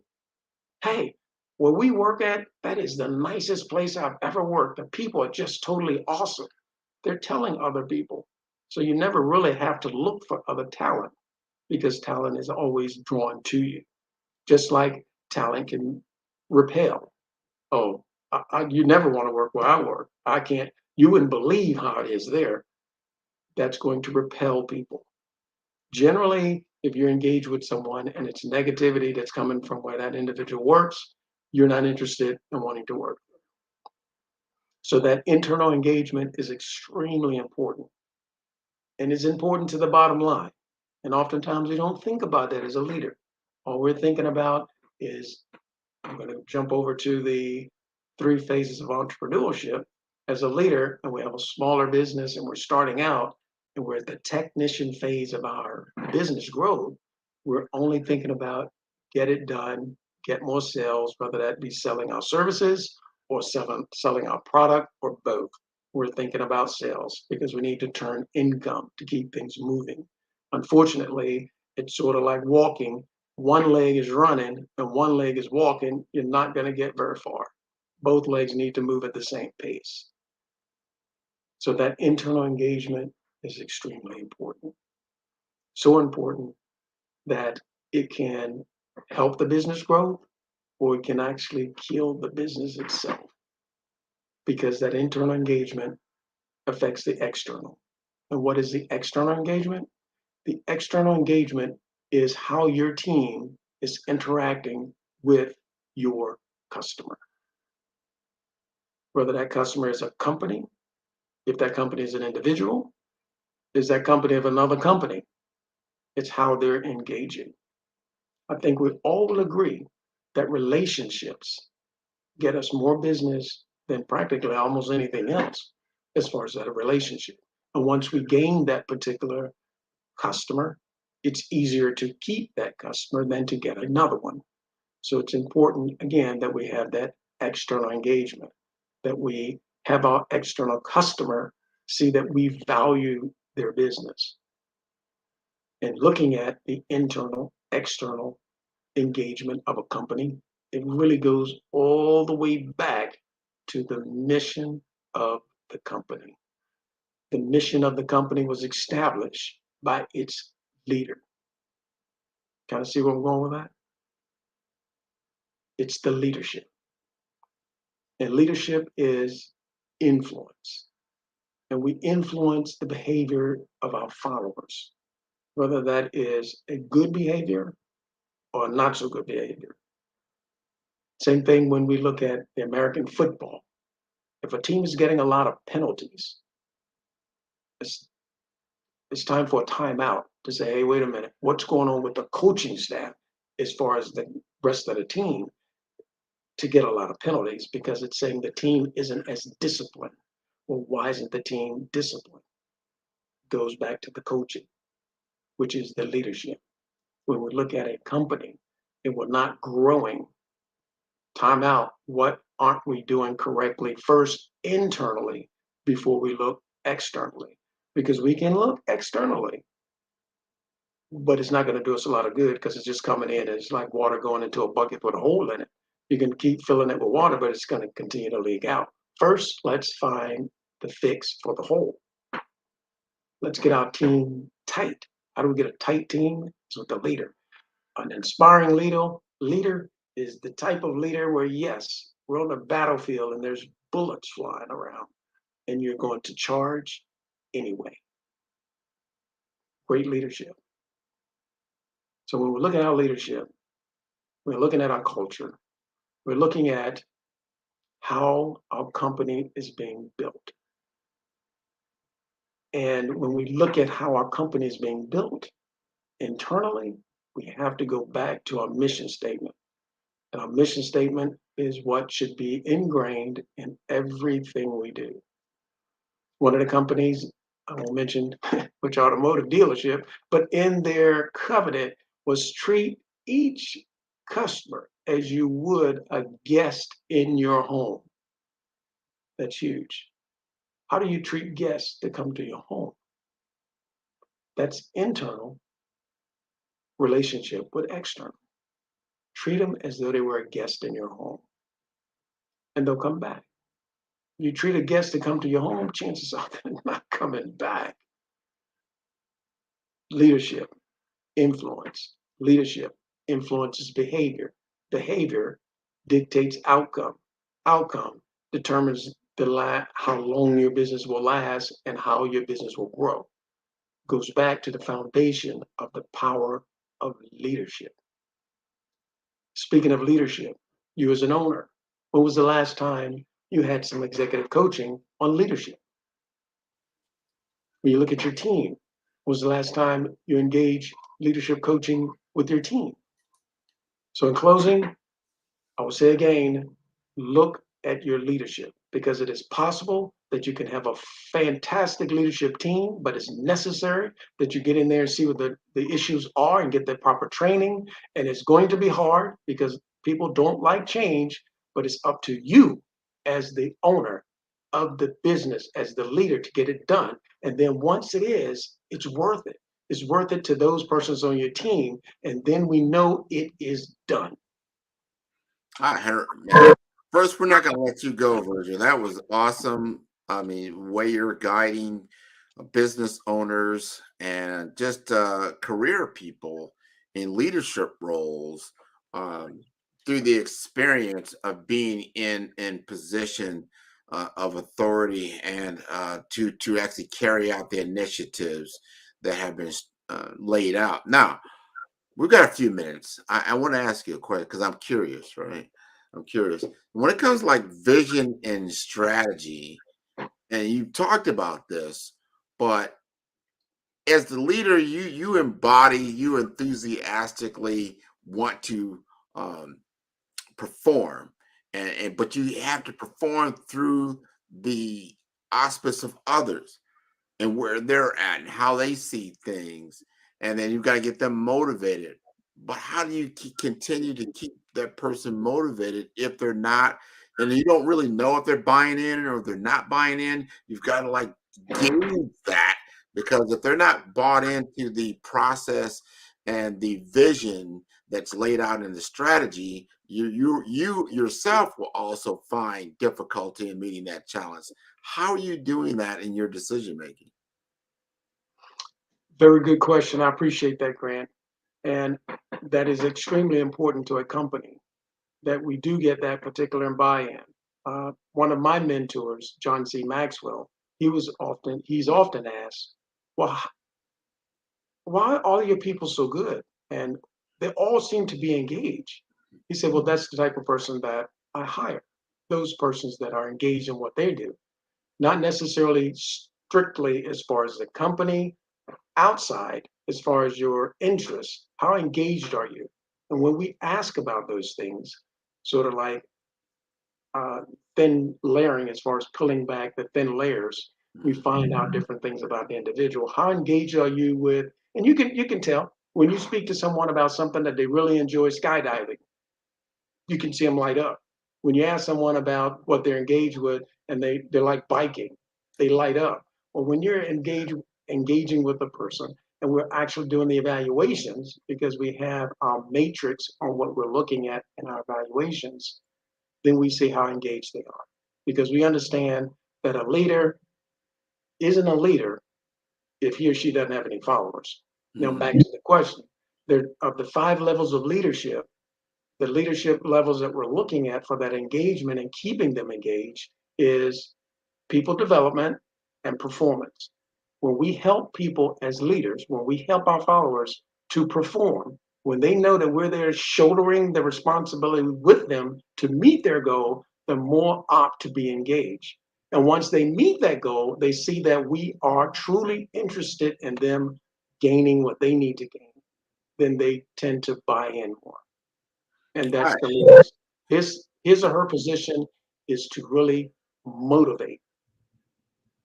Now, what you said, and I love how you said this is today's leadership. And I know we've all been in those worlds where it's more of an autocrat. I'm telling you what to do instead of showing you how to do it, and being more collaborative, respecting the other person as an individual and to be the individual that you are as well. How did you learn as a leader? Did you learn from another leader? You just mentioned John Maxwell. We all have a point where we have to first understand what we're doing before we become adept at it. But do we want to learn it?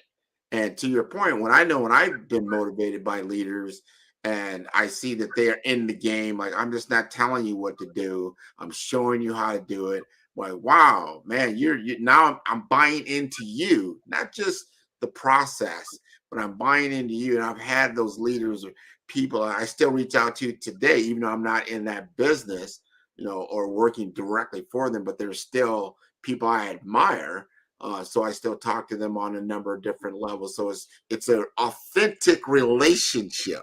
Is it? Am I fair in saying that? Absolutely. Authentic relationship, the age old, we've heard it time and time again. I don't care about what you know until you show me how much you care. Mm-hmm. Yeah, yeah, yeah. And not just an added, that's something that has to be a lived experience. And those are get into communication style, because you talked about like conflict resolution. If someone is having an issue at work, let's just say, and they're in your work unit and you all have shared responsibilities and a desired result, if that person doesn't feel comfortable in sharing what that conflict truly is, not because we all have perception. You may perceive what the problem is. It's like, you know what, you're not meeting your numbers. You're not meeting your numbers. And so that's a problem. And let's talk about it. But what are the root cause analysis of that? What is the root cause of you not meeting numbers? Is there something outside of the work environment that's creating that? And do you feel comfortable in sharing that? I think that, like, I didn't always feel comfortable sharing to my line manager or vice president what was really going on. I just like, yeah, I'm not performing. I know I need to do better, blah, blah, blah, blah, blah, this, but I'm not really telling you I'm going through divorce right now or something to that effect. Absolutely. And that's so important. Now, I spoke about trust, and that is gaining the trust of your follower. One, that the conversations you will have, it's going to stay between A and B. There are no C's in it. And that's one thing. And also, I'm looking at creating a culture and environment where you invite openness. A lot of times people won't raise their hand if they have a question or if they have the answer to a question because of the way that they're going to feel after they express the answer. Nope, that's not what I want. Now, you're close, but I'm looking for something different. It's how to engage with people, understanding back to age old.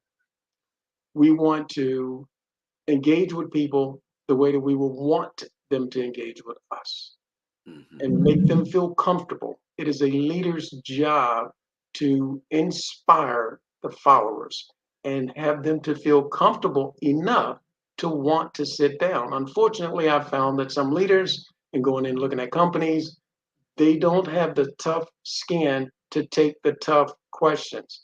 Ask, how do they feel? Well, hey, I really don't like the way you talked to me in our last meeting. It should be comfortable enough for your followers to say that to you without thinking, oh, he's going to come and retaliate now. A leader has to have that open dialogue. Very much so. Thank you for sharing. We've got about just one more minute. Please tell us how to get in contact with you. What is the best way? Because this is important information, and I'm sure people out there want to continue the conversation that you're having. Yes, thank you very much for asking, Grant. Persons can get a hold of me at 757-986-0750. They can also contact me through our website, cmvcommunicators.com. And if you're in the Hampton Roads area of Virginia, next Saturday, we have a huge event, which is Ignite, Engage, and Explore 2024. Because unfortunately, we've already passed what's called Quitters Friday, which is the second Friday of January. Most persons have already stopped reaching for their goals and the resolutions. And of course, with this engagement and business network event, we're going to help you get back on track. And if you're on track, stay on track to reach your goals for 2024. I really love that. I really love that. There's only 3 roads we really have. You're either going to get better, you're going to stay the same, or you're going to get worse. You're helping people get better. I really like that. Genius is common, and I'll see you on the other side, Virgil. That was wonderful. Great information. The Black Business Expo's mission is to raise funds for high school seniors going to college or K through 12 entrepreneurs. This expo is a fundraiser for students. You may go to www.blackbusinessexpousa.com to donate to the scholarship fund or use the Cash App that's on the screen below, and that is $BBXUSA. Our goal is to give laptops and up to $5,000 to 10 students. Students can register online at www.blackbusinessexpousa.com. Every dollar counts. So we want to remind you to donate to the scholarship fund. We want to thank our Black Business Expo USA sponsors for January 2024. They include NC100, Moody Capital Partners, Suede Soul, Lotus for Shade Coaching and Training, Carolina, Virginia, Minority Supplier Development Council, Step Management, Barbara H. Smith, LLC, The Hello, LLC, 5-Star BDM Media, Margie McLean Foundation Incorporated, Genius is Common, Earth Essentials, Milani Shani Global, Executive Women's Success Institute, The Quality Coaching Company, Superwoman Business Services, Creative Force Studios, Lee Entertainment, Artistic App Design, Black Business Expo USA. Genius is Common, and I'll see you on the other side.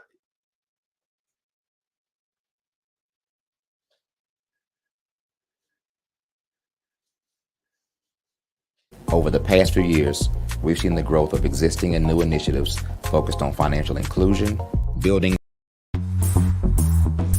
Attention all entrepreneurs and companies. Are you looking for reliable and efficient virtual assistants and back office support to help you manage your business tasks? Look no further than Superwoman Business Services. Our team of virtual assistants provides a full range of administrative support services, including operations management, social media marketing, and much more. We also offer website design services to help you create a professional online presence that reflects your unique brand. In addition to administrative support and website design, we offer business development and structuring services to help you grow your business and achieve your goals. We'll work closely with you to identify areas of improvement and develop a customized plan to help you reach your full potential. At Superwoman Business Services, we understand that running a business can be overwhelming and time-consuming. That's why we're here to help you fly high and achieve success. Our virtual assistants are highly skilled, experienced, and dedicated to providing you with the support you need to thrive. Come fly with us and take your business to new heights. Let us help you become the superhero entrepreneur you are meant to be.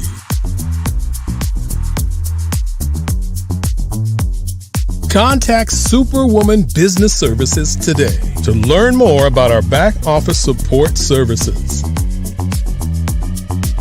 Come fly with us and take your business to new heights.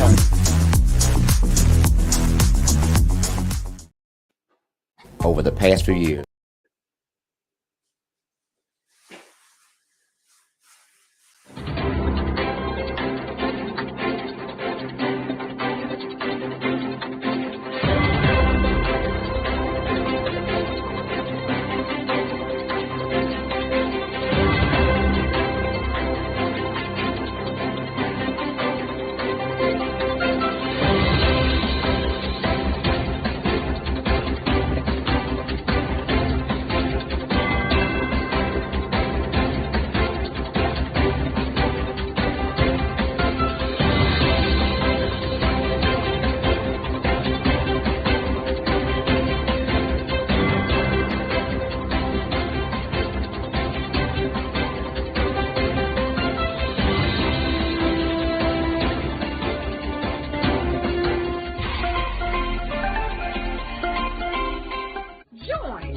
Dr. Eric Kelly III and a host of phenomenal speakers from all around the globe for this 7-day virtual event that you don't want to miss. The mission of the Black Business Expo is to raise scholarship money from kids all the way from high school, all the way from college. The Black Business Olympics is one of the largest Black business showcases in the world. It is an opportunity for businesses and companies to showcase their businesses globally. We are going to be giving away laptops up to $5,000 away to students.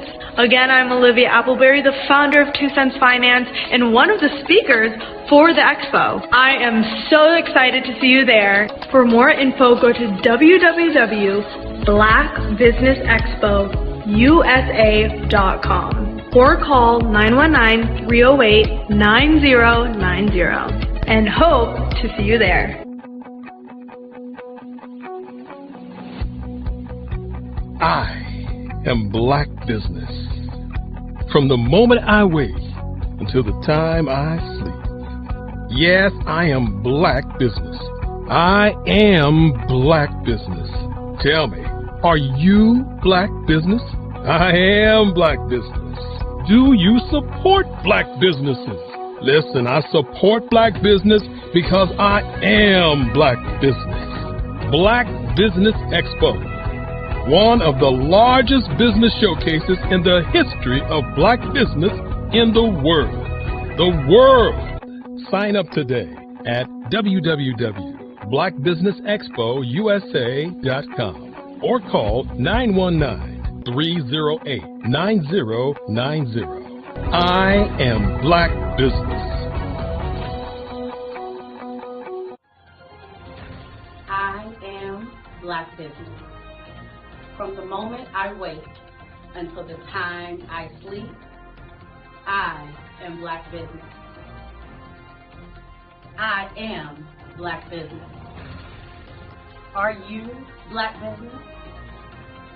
I am Black business. Do you support Black businesses? I support Black business because I am Black business. Black Business Expo, one of the largest business showcases in the history of Black America in North Carolina. Join Dr. Eric Kelly III and a host of phenomenal speakers from all around the globe for this 7-day virtual event that you don't want to miss. The mission of the Black Business Expo is to raise scholarship money from kids all the way from high school, all the way from college. The Black Business Olympics is one of the largest Black business showcases in the world. It is an opportunity for businesses and companies to showcase their businesses globally. We are going to be giving away laptops up to $5,000 away to students. Again, I'm Olivia Appleberry, the founder of 2 Cents Finance and one of the speakers for the expo. I am so excited to see you there. For more info, go to www.blackbusinessexpousa.com or call 919-308-9090 and hope to see you there. I am Black business. From the moment I wake until the time I sleep. Yes, I am Black business. I am Black business. Tell me, are you Black business? I am Black business. Do you support Black businesses? Listen, I support Black business because I am Black business. Black Business Expo, one of the largest business showcases in the history of Black business in the world.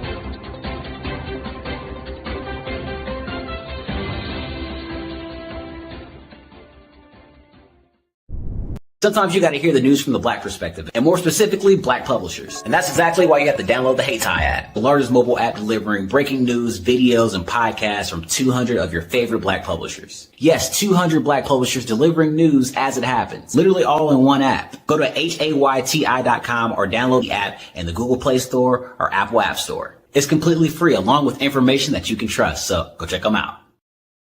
Over the past few years, we've seen the growth of existing and new initiatives focused on financial inclusion, building global networks, and reducing the wealth gap in response to the idea there's not enough seats at the table. Whether their outcomes are to increase the representation of Black executives on corporate boards, ensure an inclusive global economy, or to create new U.S. African commercial pathways, the strategies are often carried out by separate programs. The question is, should they be? With the continent of Africa being home to more than half of the world's fastest growing economies, the youngest workforce, over 400 companies generating more than $1 billion annually, 700 generating more than $500 million annually that are poised for growth, and being the destination of nearly $5 billion in venture capital in 2021. Diversifying U.S. and Africa commercial engagement by building bridges between African businesses and their U.S. diaspora should begin being seen as mutually beneficial. From helping to reduce Africa's enormous capital gap to catalyzing two-way trade opportunities, the COVID-19 global pandemic hopefully has taught us that global challenges and opportunities are more interconnected than we thought.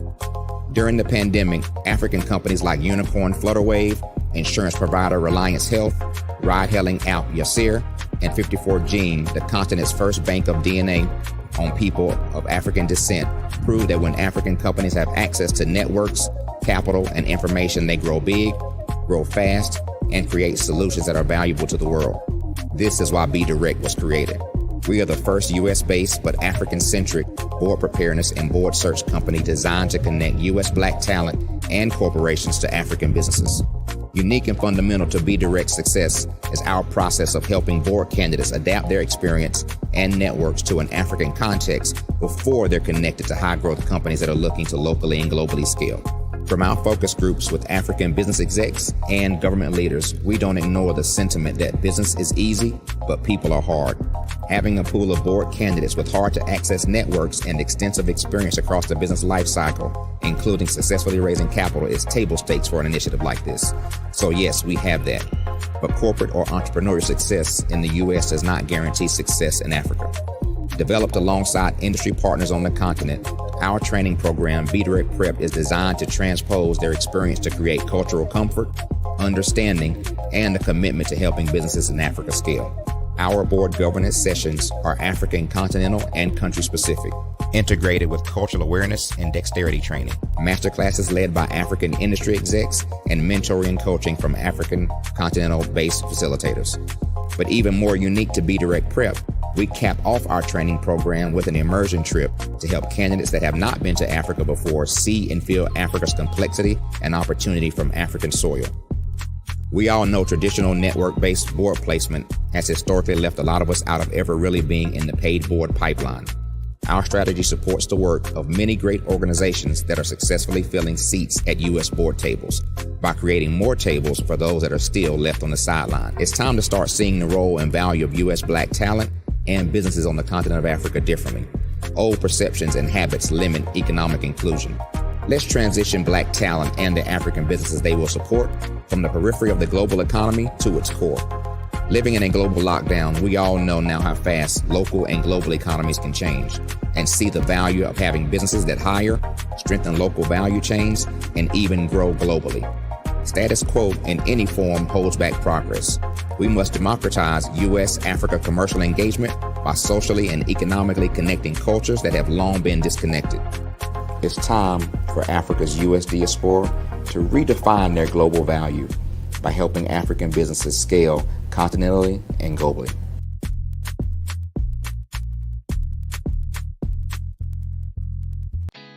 Did you know women represent just 3% of Fortune 500 CEOs and less than 15% of corporate executives at top companies worldwide? Have you wondered what the secrets are to getting into the top ranks, whether in the private or public sector? Do you want to figure out how to stop being held back in your career or passed over for promotion? Then you're in the right place. Hi, I'm Dr. Madeline Ann Lewis, President and CEO of the Executive Women's Success Institute. I have decades of experience in the military, the federal government, and corporate America, and my mission is to help women succeed and tap into their full potential. I I want to reach 1 million plus women around the world to become the leaders they are meant to be. So if you want to move into a management or executive level position, or maybe you are a female veteran transitioning out of the military into business entrepreneurship, then reach out to the Executive Women's Success Institute at 301-693-3284. Let us get you on the fast track to success.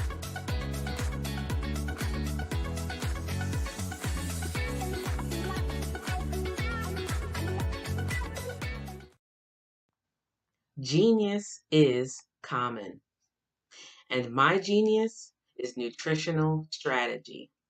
I am Shawnee Smith, the owner and creator of Can Do Spice. Can Do Spice was created because I knew that adding herbal and mineral supplements to my diet did not have to be boring.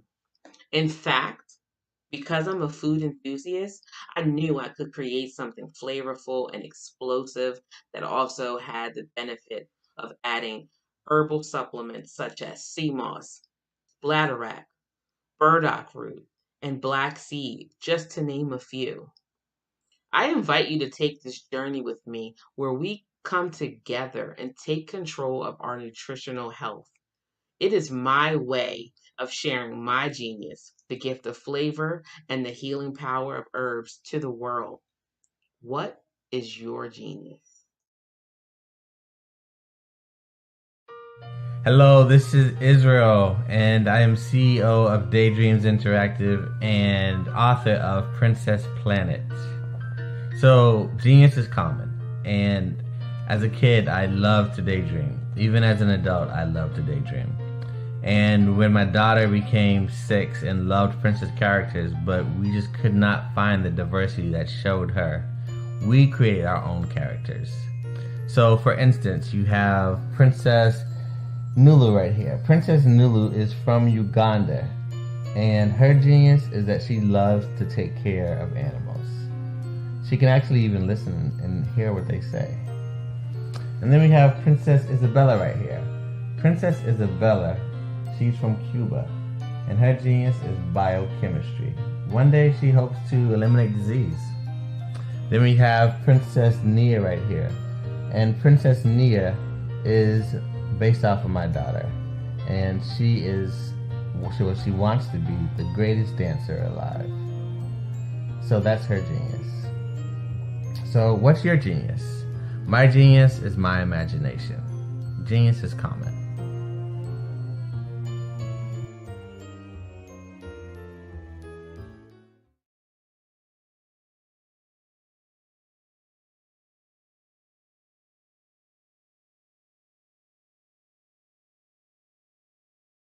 An organization called African Diaspora Maritime just announced a first-of-its-kind sailing team that will be based right here in Baltimore. This team has some groundbreaking goals. Alex Glaze has much more on the story, and he's going to break it down for us. This is the chance for us to change the conversation in America, with Baltimore leading the way. As a member of the 1992 America's Cup winning team, Charles Cathcart knows what it takes to win. But his vision for ADM's sailing team goes far beyond what happens in the water. The goal, besides just the racing, is to reach out to the communities that need support, that need vision, that need a way to get people more involved in a wide variety of topics. The plan is for the Baltimore-based team to be easily accessible to young people and give them an opportunity to learn. ADM's program will not only teach the sport of sailing, but also the math, science, and engineering behind the new technologies of sailing. These skills are going to be needed to expand the knowledge of these young people in their futures, even if they choose not to continue with competitive sailing. ADM is hoping to introduce yachting to a new audience and show the world how sports and community can affect change. What we envision happening is that with this team acting just like a Jamaican bobsled team, people from around America are going to focus in on Maryland and see how we're doing things. And if we do the things that we should with this team and reach out to people and get everybody involved, as many people as possible, we're going to be a template for the things that can change in this country. I absolutely love this. I mean, them teaching more than just the sailing, the science behind it, the endurance, a lot of things that have to come to fruition. A lot of math, and you would think that a sailor would be, you know, scrawny, small guy. No, they're saying that these guys are built like defensive backs of the Ravens. So these are bigger, in shape guys. They might do a little double dose there. They might sail during the week, play for the Ravens on Sundays. We'll see. How long a program is it? Do you know how long it takes for them to learn? I don't know how long it takes, but they were saying it costs a lot of money. I'm sure it does. Almost $100 million to put together a winning team. That's a lot of money goes into that. So glad to hear that you're going to be supporting the project. Did you know women represent just 3% of Fortune 500 CEOs and less than 15% of corporate executives at top companies worldwide? Have you wondered what the secrets are to getting into the top ranks, whether in the private or public sector? Do you want to figure out how to stop being held back in your career or passed over for promotion? Then you're in the right place. Hi, I'm Dr. Madeline Ann Lewis, President and CEO of the Executive Women's Success Institute. I have decades of experience in the military, the federal government, and corporate America, and my mission is to help women succeed and tap into their full potential. I want to reach 1 million+ women around the world to become the leaders they are meant to be. So if you want to move into a management or executive level position, or maybe you are a female veteran transitioning out of the military into business entrepreneurship, then reach out to the Executive Women's Success Institute at 301-693-3284. Let us get you on the fast track to success.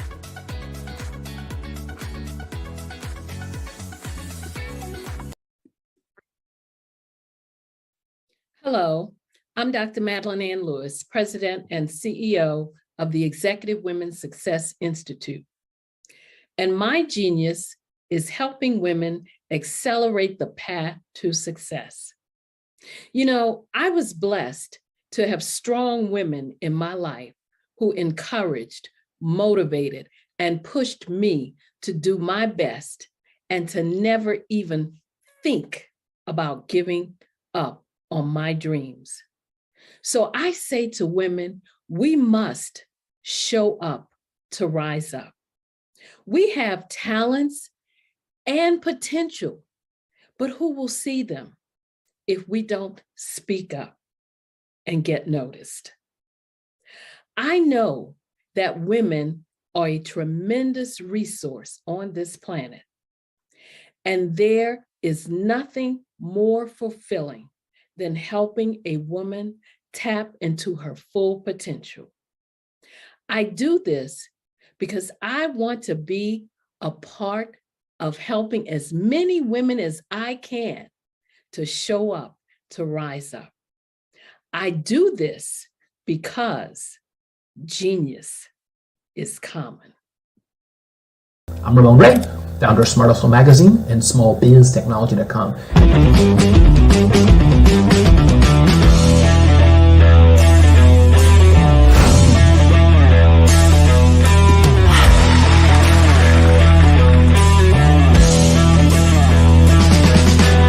You're here today to celebrate small business success. Stand up on your feet. You rocked the house. Thank you. It was amazing. Didn't we learn? For me, success comes from failure. One thing not to do is shake somebody's hand like this.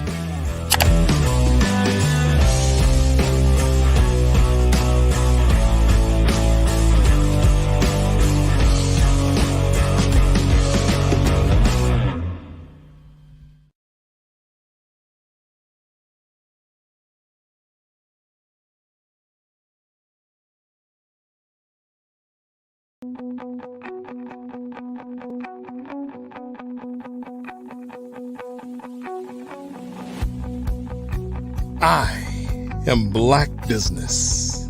From the moment I wake until the time I sleep. Yes, I am Black business. I am Black business.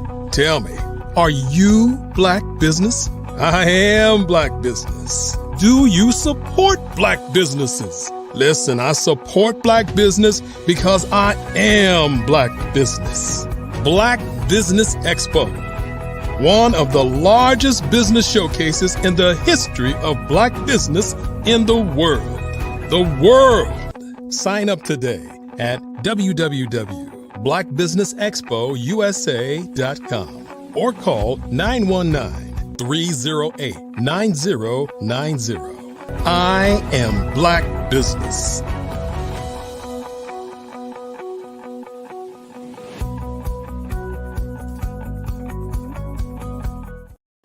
Good morning, business owners, entrepreneurs, thought leaders, and corporations. Welcome to the Black Business Network. My name is Grant McGaw, CEO of 5-Star BDM and host of the award-winning Follow the Brand podcast and TV series. I'm your business moderator for this morning on the Black Business Network.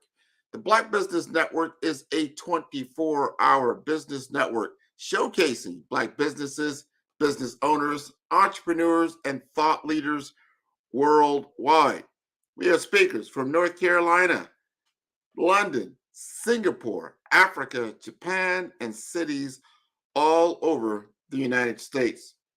The Black Business Network is a global community sharing its business knowledge to empower, inspire, and educate businesses about business. And today, it's about business and the church. And it is with immense pleasure that I introduce to you a distinguished figure in the realm of media and creativity, Patricia A. Murray. Originally hailing from the bustling city of Chicago, Patricia has carved a remarkable journey in the media industry spanning over 35 years across various platforms, including print, radio, cable TV, and online media. She now resides in Durham, North Carolina, where she continues to make a significant impact in the community. Patricia is the dynamic force behind the Durham Skywriter, an online community paper that has become a staple in Durham for local news and events. Her commitment to keeping the community informed and connected doesn't stop there. She also hosts Bull City Hangout, a daily show streamed on Facebook, YouTube, and other platforms, bringing together stories, interviews, and updates that resonate with the heart of Durham. Patricia's talents extend far beyond journalism and broadcasting. Her work in producing micro-documentaries and interviews further highlights her ability to capture and tell stories that matter, stories that engage and inspire her audience. We are honored to have Patricia A. Murray with us today, a true embodiment of media excellence and creative passion. I bring to the stage Patricia A. Murray. Wow, I'm not sure you were talking about me there. Good morning. And thank you for that wonderful intro. Wow. That is what you said to me. That is what I said to you. How about that? Well, we're going to have you grace the screen this morning. Genius is common, and we'll see you on the other side.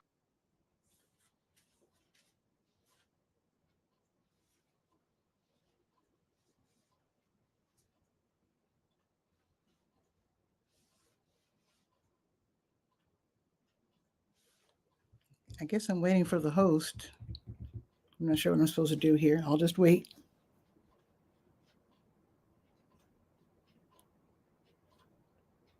Hello, I am Dr. Eric Kelly III, the visionary strategist and founder of the Black Business Olympics. I invite you to showcase your Black-owned businesses on the Black Business Network global stage. The Black Business Olympics is a global Black Business Network platform that propels Black-owned businesses into the international spotlight.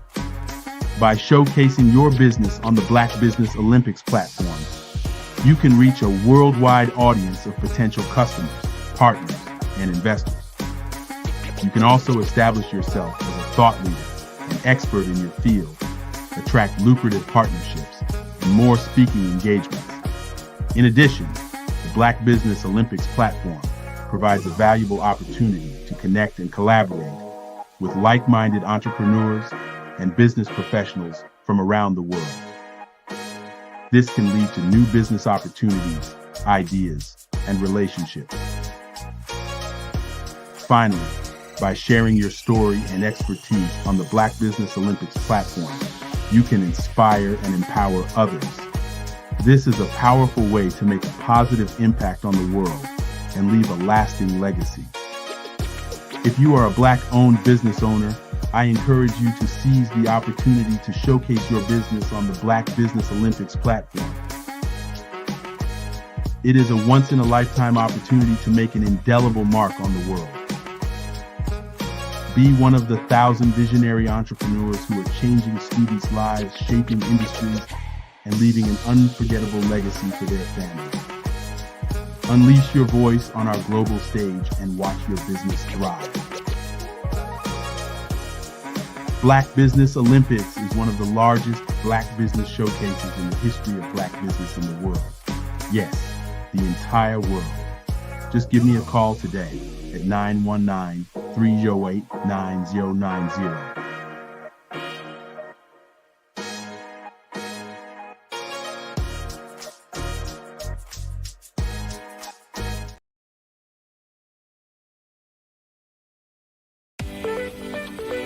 You are in the right place at the right time. The Black Business Network opens again for its Black Business Olympics, a 24/7 broadcast on business, strategies, global branding, social media marketing, finance. Hey, we are back. We're going to be talking about Black business and innovation today, for sure. And there she is, Patricia A. Murray. Welcome back. Thank you for being here. Thank you. Yeah, Dr. Kelly told me that I'm supposed to just talk about my business, so I will do so.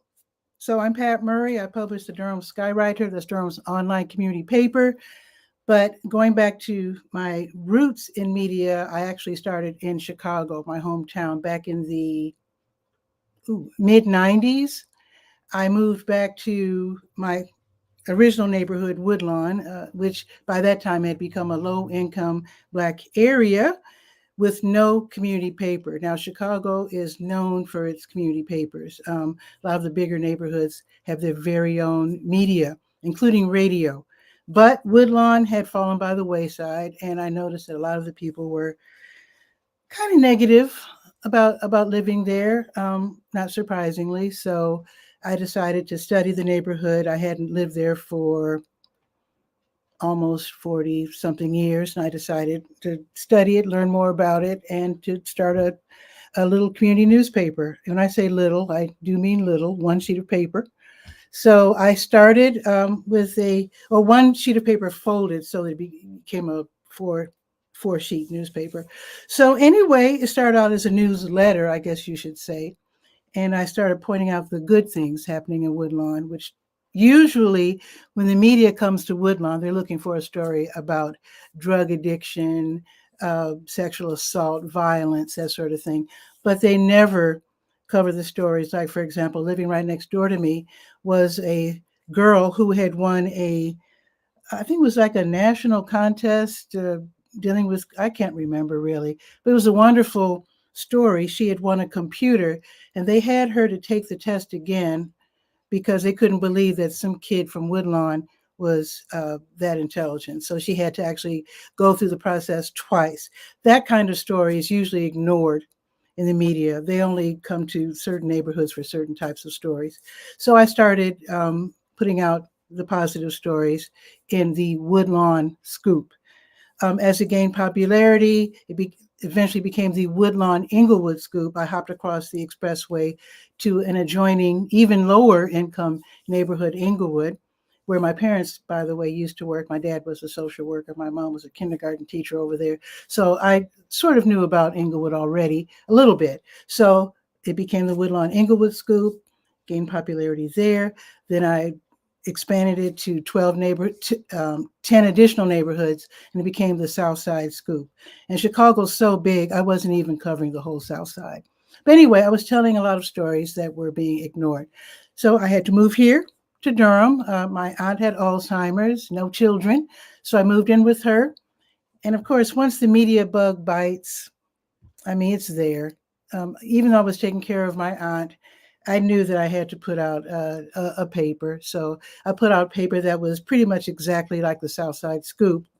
But of course, I called it the Durham Skywriter. Skywriter because when you look at the license plate of North Carolina, you know, first in flight. So, and I love airplanes. So Durham Skywriter. So basically, I covered stories that you don't ordinarily read about.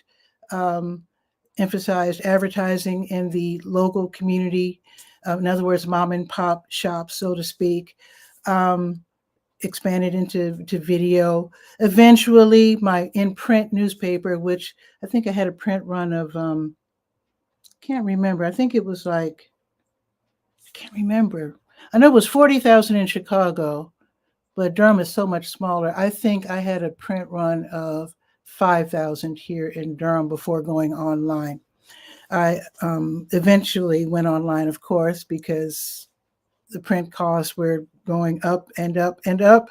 And some young folks, actually, I stopped doing the Skywriter for a year and a half after my aunt died. Of course, I wasn't in any position to spend money I didn't have. And plus, you know, grief and all that sort of thing. But some young folks said, go online, or, you know, it's free. And I decided that's a good idea. So the Durham Skywriter back in, I would say I can't remember the year. But anyway, I went online. First, I started creating PDF files for every page and uploading it to a company, I think it was called Small Town Papers, where they would take PDF files from small newspapers around the country and put it on their website. So I did that for a couple of years. And then eventually I was able to create my own website, durhamskywriter.com. So it's a community paper in the form of a website, which means anybody can read it now. You don't have to be one of 300 drop-off points here in Durham to read the paper. You can read it from everywhere. And in fact, part of the app that I am on, which is Wix, tells me when someone enters the website to read it. And sometimes I see Thailand, sometimes I see England, Canada, Japan, which is pretty wild. So anyway, I'm happy that I'm online. Like a lot of people, I am older and I do miss having it in my hands. A lot of my older readers say they really miss it in hand, you know, and that's too bad. One day, maybe I'll print some for older people. I don't know. But for now, everything is online. Now with Bull City Hangout, that is a daily show that is on Facebook, X, and YouTube. Eventually, I'm going to switch X and trade that in for Instagram. Now that StreamYard, which is actually, I think we're on StreamYard right now. I also use StreamYard for Bull City Hangout. So basically, Bull City Hangout is where I take maybe 10, 12, 15 minutes, and I go through the different pages of the Durham Skywriter, and I tell you what's happening today in Durham. That includes health information, your COVID numbers, of course, blood drives, the fact that, for example, Medicaid has expanded. If you just missed being accepted for Medicaid, try again because they just raised the ceiling. Also, I have a calendar of events page, the page that tells you what's happening in Durham from all over. I also have a school page called School Tools with information from pre-K up to college. I also have, sports page, kids page, seniors page, all kinds of different pages. I invite you to check it out, by the way, durhamskywriter.com. So with Bull City Hangout, not only do I tell you what's happening today in Durham, including job fairs, very important, I also invite people to click on the link and join me on camera. And very often people are camera shy, but then when they click on the link, they realize how fun this is to talk in front of people extemporaneously, no notes, just talking, into a camera. So that's super fun. And I do invite everyone to try it out at least once. It's really, really fun. So with Bull City Hangout, I let people promote themselves. And that's really important. Most people seemingly are really good at speaking without notes. They don't think they can do it, but once they're doing it, they're surprised to find out how well they speak in front of a camera without notes. That's another reason why I like to do Bull City Hangout, bringing out the personality of people who are running businesses and who are otherwise unable to advertise, maybe because they don't have the money or the time or whatever, for whatever reason. It's really fun to speak in front of a camera, to be on Facebook, YouTube, etc. And then if they're really clever, they take their speaking points and put it on their social media, which is, I think, another great reason to have a show that's live streamed. Now, a couple of other things I do. I know they wanted to talk to me about my journalism, but I also, some people might recognize me as DJ Pity Pat. In fact, I just finished my, I played at Boxyard RTP on Saturdays during the month of January. So yesterday was the last day that I played at Boxyard RTP. So as DJ Pity Pat, I play music all around the area for the city, county, like I said, Boxyard RTP, private events, etc. Sometimes it meshes in with my journalism in that because I'm usually a month ahead as a journalist covering stories and looking for information for the next month's paper website. I still call it a paper. Very often that lets me know what's happening in advance. And sometimes that enables me to get the DJ gig if they need a DJ. I know it's weird, but sometimes when you're doing more than one thing, you have to think of ways to put them all together. And that's how it works for me. I also make toys as Pity Pat Crafts. And again, as a journalist, sometimes I see in advance what's happening, and I'm able to get myself invited to sell my toys and games. So whatever you're doing, even if you think they don't relate, there's always some kind of way that you can figure out how to put your different businesses together. Sometimes it's impossible. Sometimes maybe it's against your business plans to have your businesses kind of running into each other in the way I do it. But still, look for creative ways to put your businesses together to see if one business can serve your other businesses or your other clients in whatever way possible. And I think that's the story that I could think of to tell you about the Durham Skywriter, Bull City Hangout, DJ Pity Pat, and also Pity Pat Crafts. I also, by the way, interview people in long form interviews, a show called TV Skywriter. It's been on hiatus actually since COVID, but now that COVID is over, I'm going to be bringing back TV Skywriter real soon. So I hope that our illustrious host, Grant McGaugh, can join me on camera now if he's ready, and maybe we can talk some more. So let's see what happens. Hopefully he can join me. And I want to thank also Dr. Eric Kelly III for allowing me to speak in front of you. This is a fundraiser, and I'm a gigantic fan of education. I do know there are a lot of, I'm not going to call any names or disparage anyone, but there are a lot of people online on YouTube telling young folks not to go to college. I don't think that's a good idea. I don't want to get into that, but if it's possible to get as much education as possible, I'm always for it. That's all I'm going to say about that. And hopefully, here you are. Hey, how are you? I'm doing fine. I had fun there, a few minutes talking about my businesses. No, I heard you. I heard you very much so. I like the Pity Pat. Actually, my dad called me Pity Pat because, it was short for Patricia. So is that right? We played that game, Pity Pat, right? I didn't know it was a game until I moved here to North Carolina. Yeah, it's I thought my dad made it up. No, he didn't. No, I am from the Midwest, originally, and we used Mhm. to play pity pat. That's just one of the games as kids that, Okay. and I can't remember exactly how to play it, but I do remember it as a game. So Okay. interesting stuff. I want to ask you this. I'm curious, right? Mhm. How did you get started in media in the first place? Good question. I didn't even point that out. I have always loved media as a kid. I was a shy little four-eyed kid. Um, in high school, I would get a Chicago Today, which is no longer in print. It's a little newspaper, which inspired me when I started my newspaper to keep it small format. Mine was 11 by 8 by 11.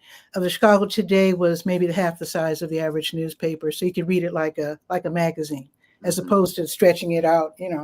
So I would quietly buy my Chicago Today, hop on the back of the bus, and read it all the way home. I enjoyed the ads, the stories. I was a gigantic fan of radio as a kid. I broke my first radio just turning the dial so much that the dial broke. But I just love TV. I loved for when you're a kid, TV seems impossible because it's from Hollywood and New York. You don't relate to it as something that, except for local news, that's something that you can do. But radio and newspaper intrigued me because that's always something I wanted to do. I never thought I'd ever have the chance of doing it myself, but the invention of the small home computer did that. And another reason, like I was explaining before earlier, my neighborhood, Woodlawn, was a low-income neighborhood that was sought after by the media for negative stories. Yeah. But they were leaving out. They saved the good stories for their own communities, and I they would want you save to say my. that again. I'm disappointed in mainstream media because they seek out the most negative, darkest, ugliest thing that's happening in the world and then put that as a palette for everybody to eat from every day. And I'm like, you're going to tell me that nothing else happened in our community, in our world, and this is the best thing that you can talk about? I agree with you. To me, that's not even news. The latest rapes and robberies and fires, I don't consider that news. To me, those are events and not news. To me, news is information. Information that people can use, people that can relate to. And I'm not trying to say that rapes and robberies are not important. They're very, very important. And you do have to point out that they're happening so that we can put a stop to them and help the survivors. That's of course. But I wouldn't lead with that information because it happens every day, unfortunately, and it doesn't help anyone to keep pointing it out. 100%, because there's other good things that are happening every day as well. That's the thing. Like, all right, yes, small percent of the population involved in the various situations, or somebody has bad events, they do happen. I get it, but they're sensationalized. Yeah, And for sure. something like, hey, we're having the Black Business Network on a Sunday. We're talking about the history of media, and someone has been doing this for 30 plus years in Chicago. And that's not news now. It's like, that's not sensational. Like, nah, I want to hear somebody that had this horrible event, and Someone that fell off somehow a I'm mountain. supposed to be inspired by that. Yeah. I don't get it. I don't get it. So we thank you Well, they for say if pointing it out. bleeds, it leads. So that's Yeah, it's an old media phrase, and I don't agree with that. I simply don't. And when it comes to community news, usually, I don't know if you notice this or if you know this, you probably do, but through the pandemic, a lot of newspapers were really suffering. Major media, they really suffered because the advertising fell by the wayside. People were out of business, or people had to shutter their businesses. But guess what survived and did quite well during COVID? The minority, ethnic, and community papers. Nice. They continue to do well because they actually serve their communities as opposed to exploiting crazy stories. I shouldn't say crazy, but unrelatable stories. Yeah, but they, like you said, things that are happening in the community that, first of all, it's local. You know, oh, I didn't know this was happening. Oh, they're having this kind of event. They're having this fair. Someone's being recognized for this or that. Or, you know, bring your kids over here because we're doing this or that. And this is good information for the community so they can get involved. Like, hey, you know what? They just opened up. This just happened in my community yesterday. They just opened up this nice vegan restaurant, you know, a couple miles away. We heard it on the radio, as you said. A lot of people came out and they enjoyed it. You know, there's no news coverage. You know, nobody ran. Now, you know, granted, if something unfortunate happened, I guarantee the trucks will roll up. You know, but actually, I was at I can't remember what the exact event was, but it was at the main library. This was years ago. Now, it just so happened that WTVD Channel 7, you know, big, you know, ABC, they're right on the other side of the library. Same street, same block, practically. Yeah. And so we were like, where's the media? Where are they at? We're right here. Couldn't they maybe send an intern or something? And then somebody walking by heard us complaining and said, oh, no, they're not going to send anybody unless something catches fire or bomb threat or something. Yeah. But otherwise, this is just a regular, normal, happy event. They're not going to cover that. Not to disparage ABC TV because they're great, but just this one event really showed me what they're looking for the most part. No, that's it. It's a mandate all across America. They want this type of content. They figure, but I think there's a shift in consumer awareness in the audience. They're like, you know what? I'm not doing this. Like cable TV. It's just like, you know, we've been older. I'm older. That, you know, you had the 4 channels. That was it growing up, right? And one was PBS. So you only had 3. Exactly. So Exactly. You had a really audience tuning into television.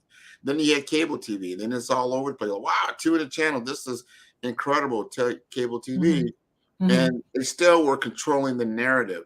Now you have things like we're on right now, online streaming, where anyone can give information and have something relevant for people, especially in those small pockets, small circles of intelligence that people can utilize. I feel that this is starting to happen. Like, you know what? I'm not going to I'm not tuning into that news. I'm not tuning into the latest politics that doesn't even affect me or move the needle in my world. It's nice to know, you know, I could get those in 3 bullet lines. Here's the politics. Here's the latest war, you know, crime, whatever.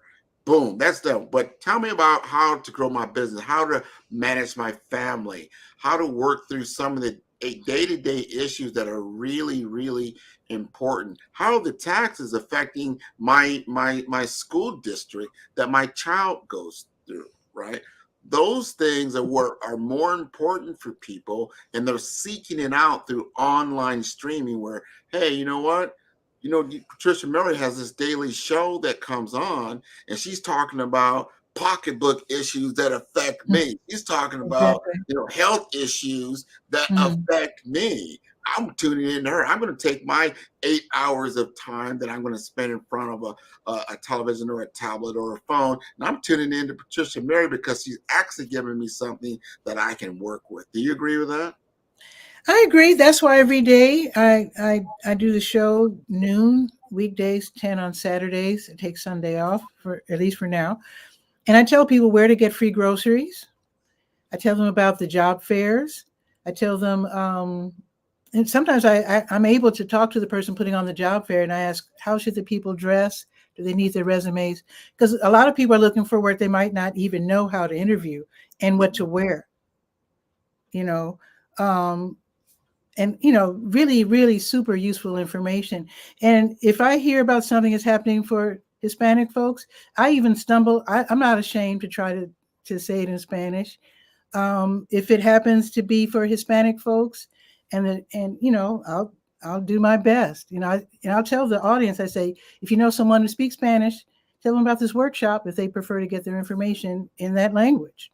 Yeah, I don't skip them. They have their own media, sure, but maybe their media doesn't know about this particular workshop or whatever. And I tell them too. I They're love it. neighbors. Yeah, of course. Well, we're all in it's about community. Mhm. And your community is composed of a lot of different people, Mhm. right? I know if I walk outside my door, I'm going to see Caucasian people, I'm going to see Hispanic people, I'm going to see Black people, I'm going to see people from different countries. I live in Miami, Florida, and it's a melting Whoa. of cultures. So it's not one or the other. There's a lot, but we still share the same community. And those Mhm. community issues, I think, are very, very important. And to your point earlier, it's hard to just turn into what you call mainstream media and find issues that are really affecting your particular community. It used to be Mhm. like you had to go to PBS, right? I think that was the channel. Yeah. They might talk about a little bit of things, but then people will, that's not something I want to tune into because it's kind of boring. So now you can, with online streaming, you can find exactly what you're looking for, Yeah. right? Yeah. Exactly. I mean, yeah. Yeah. For sure. So And tell us I'm what you want to do. Like I know people can contact you, but if you got what's coming up right now in Durham that you're passionate about that maybe you can share with us. Well, now that I declare COVID done, I know it's not true, but I want to bring back my micro documentaries. I had just started with a series of documentaries showing people solving problems here in Durham, and I had to quit because of COVID. And now I'm ready.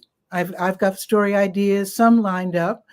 I welcome others. And let me just give you an idea of what I'm looking for. Now, I did a story on, so you're not in Durham, so you might not have heard of McDougall Terrace. It's a low-income housing project, not too far from my house.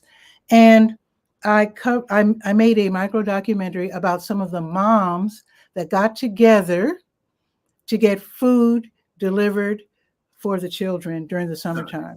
Because a lot of times those kids are hungry, because they're not being fed in school and they're not eating regularly during the summertime. It's kind of rough.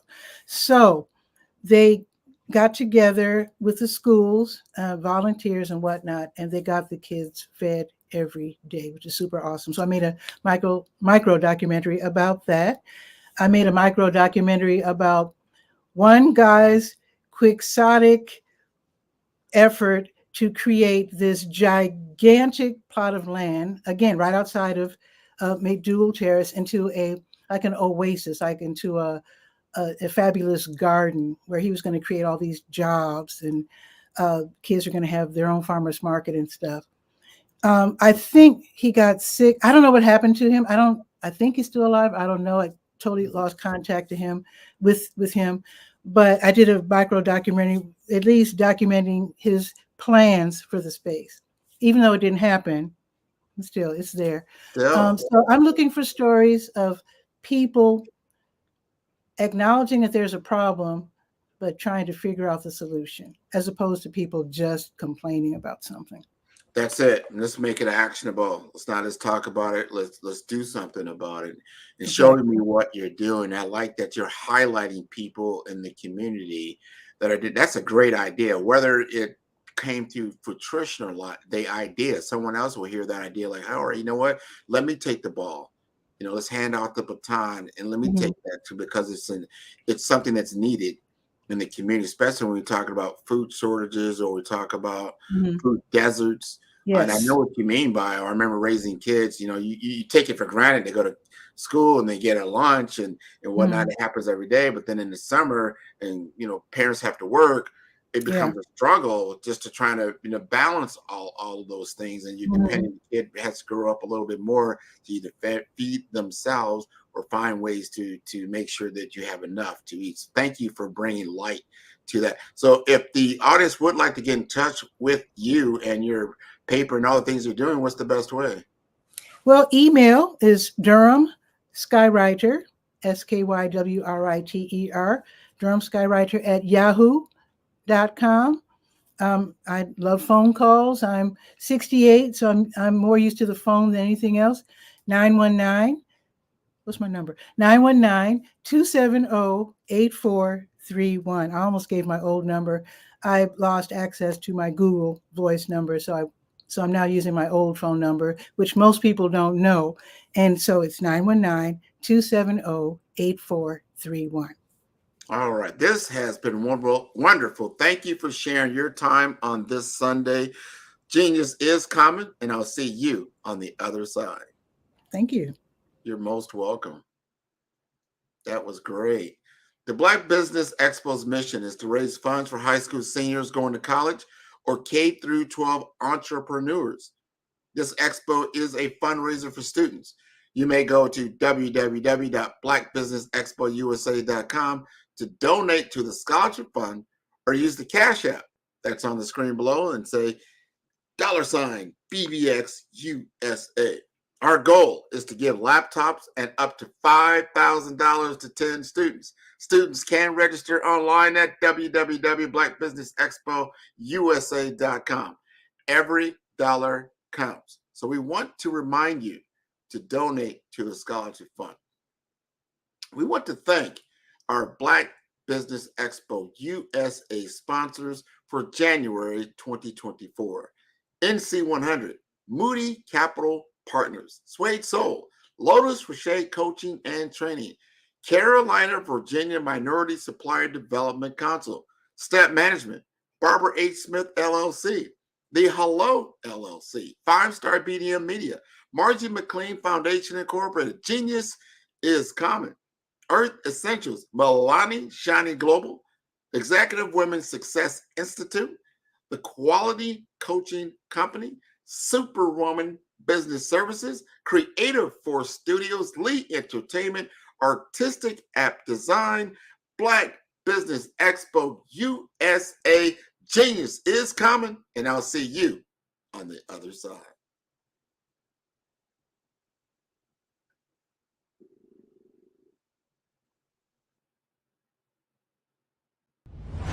Social media is evolving. It's more vibrant, more colorful, more energetic, and so are you.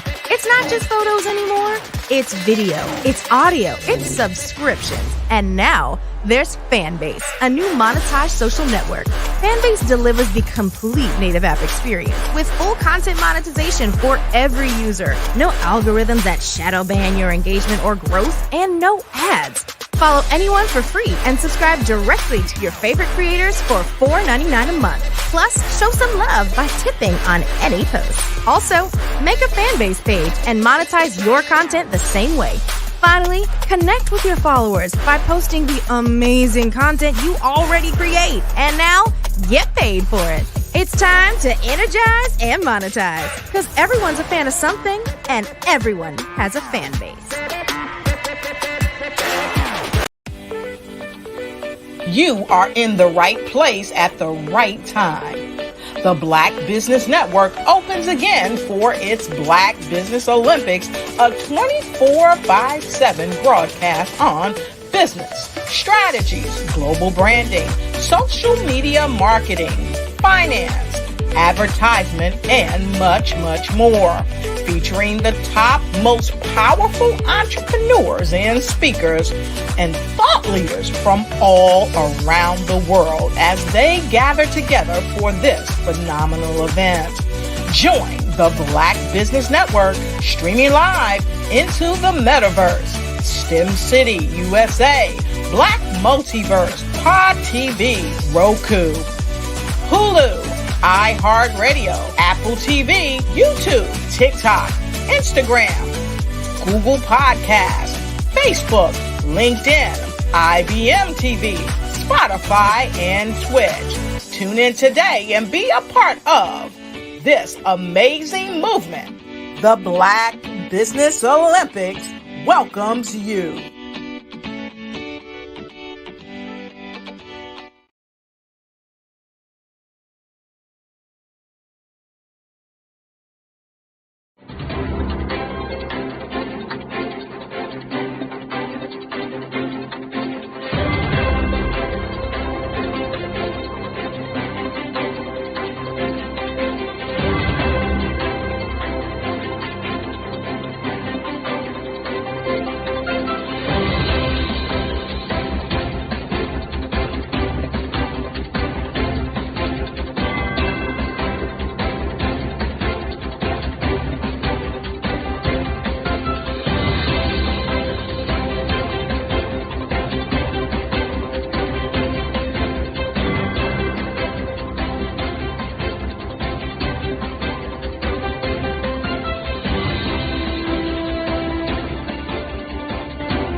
Dr. Eric Kelly III and a host of phenomenal speakers from all around the globe for this 7-day virtual event that you don't want to miss.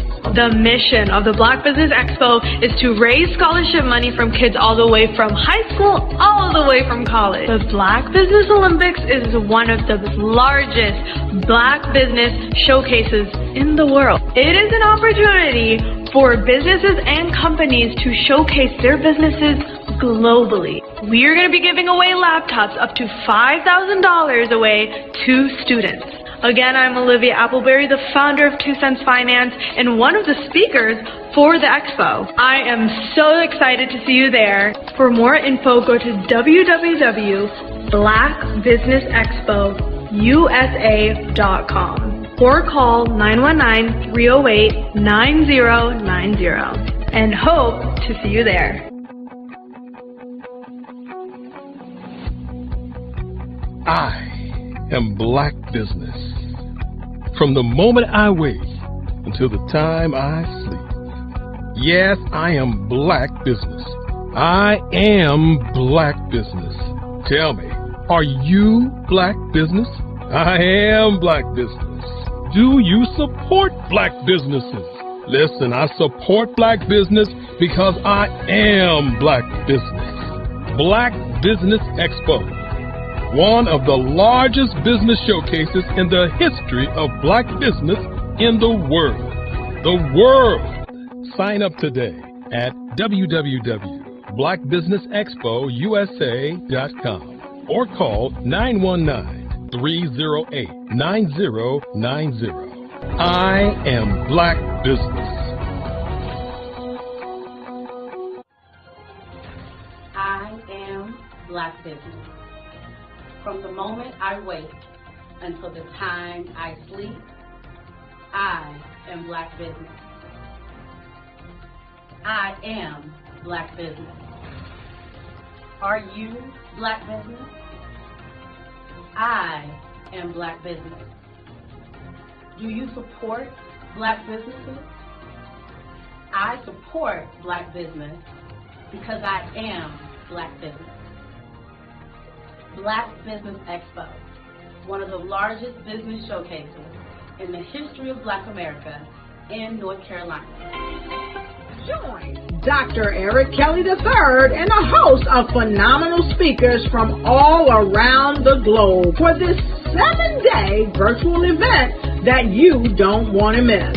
The mission of the Black Business Expo is to raise scholarship money from kids all the way from high school all the way from college. The Black Business Olympics is one of the largest Black business showcases in the world. It is an opportunity for businesses and companies to showcase their businesses globally. We are going to be giving away laptops up to $5,000 away to students. Again, I'm Olivia Appleberry, the founder of 2 Cents Finance and one of the speakers for the expo. I am so excited to see you there. For more info, go to www.blackbusinessexpousa.com or call 919-308-9090 and hope to see you there. I am Black business. From the moment I wake until the time I sleep. Yes, I am Black business. I am Black business. Tell me, are you Black business? I am Black business. Do you support Black businesses? Listen, I support Black business because I am Black business. Black Business Expo, one of the largest business showcases in the history of Black business in the world.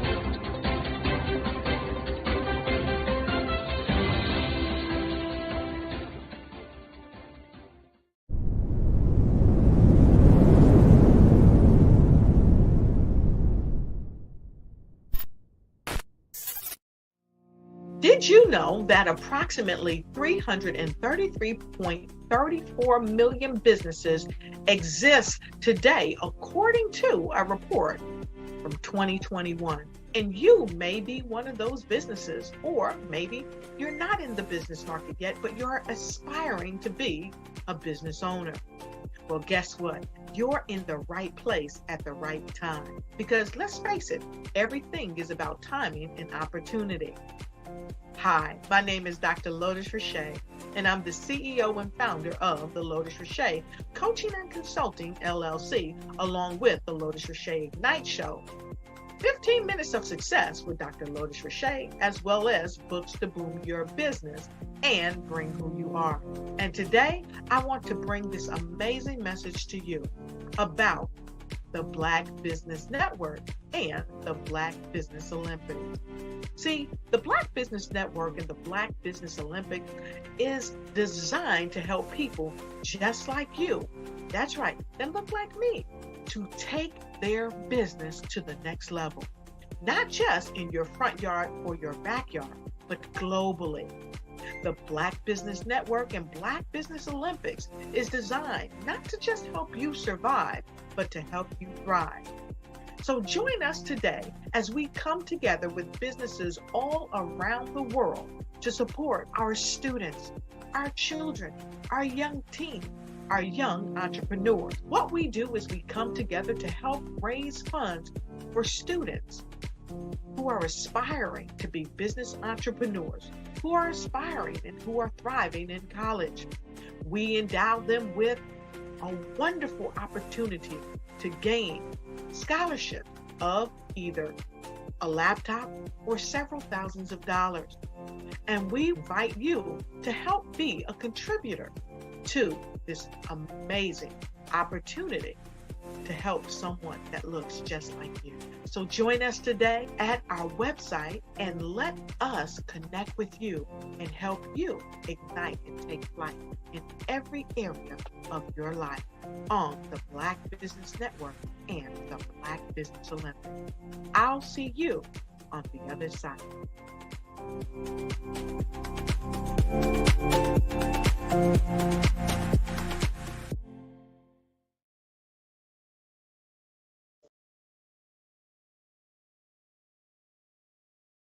Phenomenal Tanya T. Wise, who is here from the great state of Maryland. Tanya, welcome and thank you for being with us today. Can you indulge our audience a little bit and tell them just a little bit more about who you are and what it is that you do? Well, I love being able to talk to people and have a magnetic attitude, being able to just show them. So I always like to say, level up is Coach at Tanya T. Wise here. So can you tell our audience, just give them a teaser about what your presentation will be about? So my philosophy is that we should all be living our dream life. So tomorrow I'm going to talk about how you start living your dream life. What are some of the things that you thought about in your childhood that you just kind of let go and dormant? Wow. And I want to reignite that and just give you some pointers and some tips, some tools, some strategies to be able to start living your best life now. And guess what, Rhonda? And leave an inheritance for your legacy. Oh my goodness. Okay, I know that's resonating with a lot of people. I've heard that you have a dynamic coaching program. Can you tell us a little bit more about that? Absolutely. So our coaching program help people that have the lack of time, that lack strategies, and lack the confidence to go after their dream life. So we help them implement tools, we help them implement strategies, as well as give them resources so that they can live their best life now and leave that inheritance. Wow. Oh, I love that. I love the leave the inheritance part. Listen, you are dropping some major nuggets, and I know a lot of what you're saying is resonating with a lot of people, but I think we're all curious. How did you even make this transition into the speaking and coaching arena? What's the story behind this? So I started out in finance, and I realized that a lot of people don't necessarily go after their dream life because of the lack of finances or the education behind finances. But it wasn't until I lost my firstborn, my only son, that life changed for me. And where I was going after it all, living the corporate life, hit my 6-figure income and living in my dream house with my dream man, driving my dream car. I nearly lost it all when I lost my son. And so I realized it only takes one financial catastrophe that can change your entire life. That's what made me start All New Beginnings. because no matter what's going on in life, there's a new beginning. And because of that, we develop a program called Wise Minded. My little slogan is, don't just dream it, let's live it. If they want to connect with you or work with you, what is the best ways for them to be able to do that? Well, for my social media guru, you can connect with me on every single social media platform as Tanya T. Wise.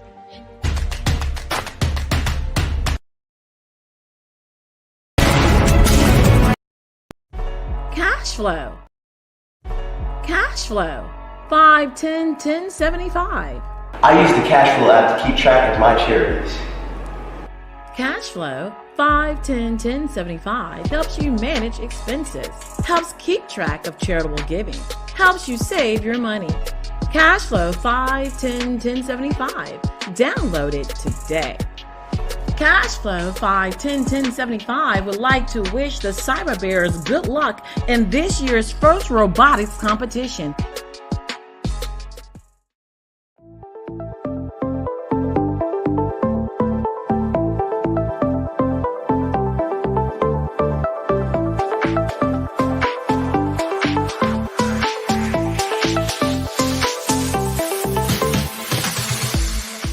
You need to be messaging and communicating to a lot more folks and getting them committed to you as a brand and feeling that you are trustworthy, as a subject matter expert, and for their needs and their pain points. That says, look, here are my pain points. Here's the problem that I have that I don't want, or the benefit that I want that I don't have.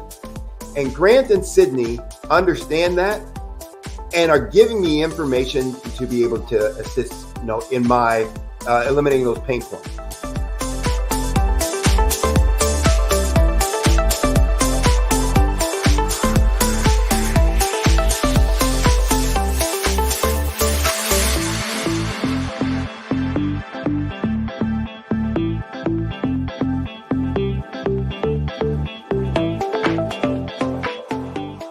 You're going to get a lot out of this workshop.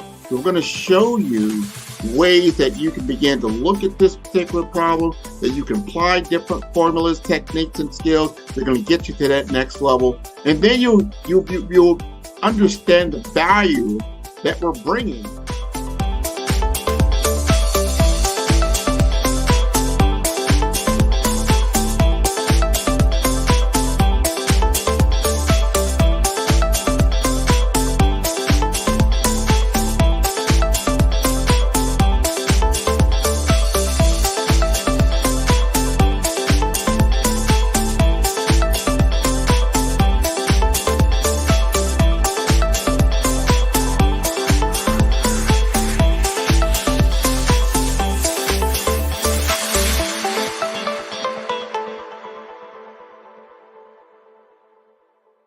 Five-Star BDM, Brand Development Masters, is a professional consulting and advisory group keenly focused on business development services for the small to mid-sized business and entrepreneurs.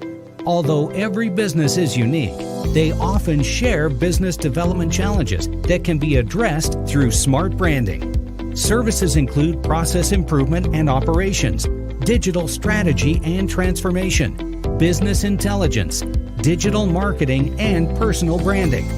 Our business and personal branding company has helped a number of professionals and organizations to optimize and grow.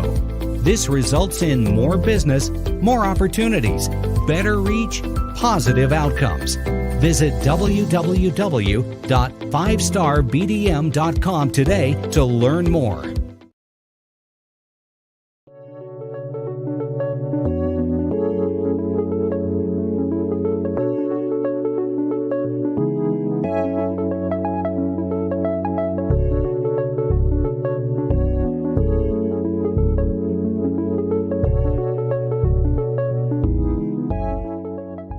Passion has been around helping communities of color and historically underrepresented and underserved communities, minority, rural, veterans, persons who are differently able, in the intersection of education, innovation, technology, industry, and let's throw some entrepreneurship in there just for fun.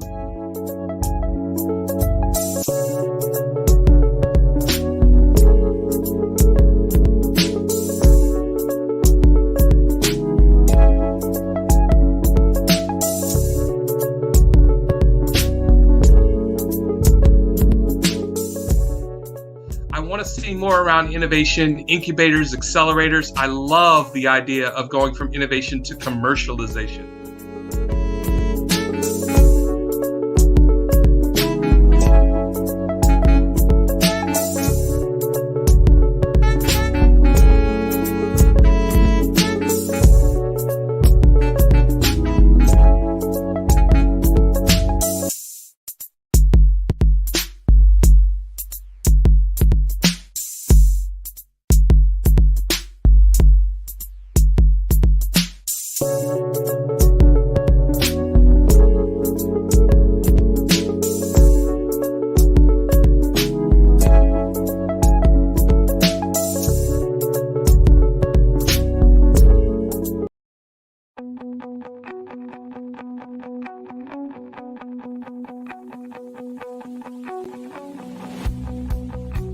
I am Black business.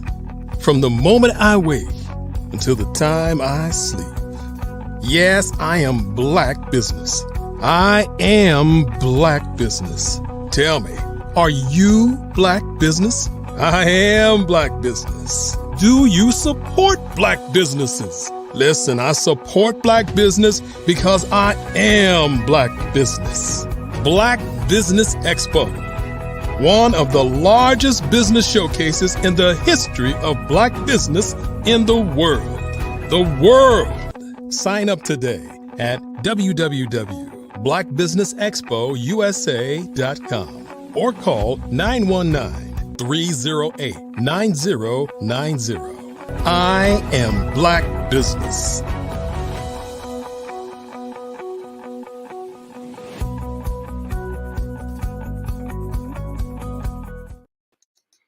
Good morning, business owners, entrepreneurs, thought leaders, and corporations. Welcome to the Black Business Network. My name is Grant McGaw, CEO of 5-Star BDM and host of the award-winning Follow the Brand podcast and TV series. I am your business moderator for this morning on the Black Business Network. The Black Business Network is a 24-hour business network showcasing Black businesses, business owners, entrepreneurs, and thought leaders worldwide. We have speakers from North Carolina, London, Singapore, Africa, Japan, and cities all over the United States. The Black Business Network is a global community sharing its business knowledge to empower, inspire, and educate businesses about business. And with great honor and excitement, I introduce our distinguished speaker for today's fireside chat, Dr. Enolia Foti, a figure of international acclaim. Dr. Foti is not just a speaker, but a beacon of inspiration, a global influencer, a social entrepreneur, and a multi-award-winning life and business coach whose dedication to empowering youth knows no bounds. Dr. Foti holds the prestigious titles of International Peace Ambassador from the United Nations and Ambassador for Human Rights from the World Assembly for Peace. She serves as the CEO of Enolia LLC in the USA, the Global Director for Vision Afrique Development in Zambia, the CCO for Fave Unite TV, and is the co-founder of Easy Step Group Management Consulting in the UK. Her leadership and vision in these roles are instrumental in driving positive change and development. Dr. Foti is a celebrated wellness professional specializing in energy medicine, currently based in Africa. Her holistic approach to wellness is a fusion of her extensive corporate expertise and a deep understanding of the body's multifaceted dimensions, honed through the study of indigenous traditions around the globe. Ladies and gentlemen, please join me in welcoming the extraordinary Dr. Enolia Foti in a fireside chat with Bukeka Blakemore. Thank you very much. Thank you so much for that wonderful introduction, and I'm excited to be here with Bukeka Blakemore. Oh, there she is. How are you, Miss Blakemore? I am absolutely wonderful. Thank you so much for having me here. It's a great pleasure. I love Black Business Network. It's an amazing platform and so great to meet you, Grant. And thank you, Thank Dr. you. Anolia, for having me. Well, this is going Thank to be you. wonderful. I'm going to let you both get to it. Genius is coming, and I'll see you on the other side. Thank you so much, everyone, for being here. And I'm really excited, but I don't want to preclude Bukeka Blakemore, who is the leader of Fave Unite TV. Why don't you just share just a little bit about yourself before we get into this fireside chat? Oh, it's my pleasure. Thank you so much, Dr. Anolia. Yes, my name is Bukeka Blakemore. I am the CEO of Fave Unite TV. Fave stands for Fans, Artists, and Venues. And we're an OTT streaming platform that focuses on content of those that are not seen, like would be in on other platforms. We are one that focuses on Black, Indigenous, and people of color, and are excited to have this platform to share that information with you. I'm also the Deputy Executive Director for Creative City, Kansas City, which is a UNESCO designation. Kansas City, people might not know this, but we are the City of Music under the UNESCO designation, and we are the only city of music in the United States. So I'm excited to share more of that with you today as well. And it's so beautiful to be able to connect with you, because we are going to talk about something that is near and dear to our hearts and give a perspective to our audience here. And we termed it The Universe is Calling. And I would love to have you at least kick us off in starting with the perspective of what that actually means to you. Well, it's a very personal message, because when the universe calls you to step up or to expand in your life, you really need to do it. And that's what to do. And it was a message that came through reading several books on the subject, but then it also came as a download, Dr. Nolia, through a song. And so I wrote a song called The Universe is Calling. And if that's okay, I can share it with the audience, a little bit of it today. Would that be okay with you? You do. I love the song, so yes, please do. Okay. The universe is calling, calling, calling. The universe is calling me to be. The universe is calling, calling, calling. The universe is calling me to be. The universe is calling me to love beyond my boundaries. The universe is calling me to be. It's calling me to listen more, talk less, and hold the light. The universe is calling me to be. And the reason why I love those particular lyrics is because we spend so much time telling people, and that's a part of my work. I'm an inspirational speaker. I go and tell people things all the time, right? But then Yes. there's that opportunity to listen, to talk a little bit less, and listen to the people, the surroundings, the community, because that is what also infuses that information. It's infused with information from the universe that's calling you to step into a new phase, or expand into a new way of being. And I love this because it relates to everything. You know, people are saying, okay, the universe is calling, right? But the universe calls us when we grow and expand in so many different ways. When we grow as entrepreneurs, when we're afraid to take that leap forward and that leap upwards into a new realm for our business, when we're taking that new realm and leap forward in our personal expansion. It is a honoring of the heart, because you know what? You only grow when you test the boundaries and you grow beyond your comfort level. And so many of us want to grow. We want to grow in our business. We want to grow in our vision that we're holding for ourselves. But what we want to do is a lot of times we want to stay in our comfort zone. And that's not going to get us the place we need to be. What are your thoughts? Well, that's so true. I mean, you can't grow and expand when you're stuck. And a lot of times when we feel stuck, it's because we're not listening. We're not allowing ourselves to see or hear what the universe is calling us into. So, what I believe happens so many times is that the reason why we get stuck is because we're not paying attention. We're not paying attention to, and one word that I hear you use many times, Dr. Nolia, is we're not being conscious. We're not observing.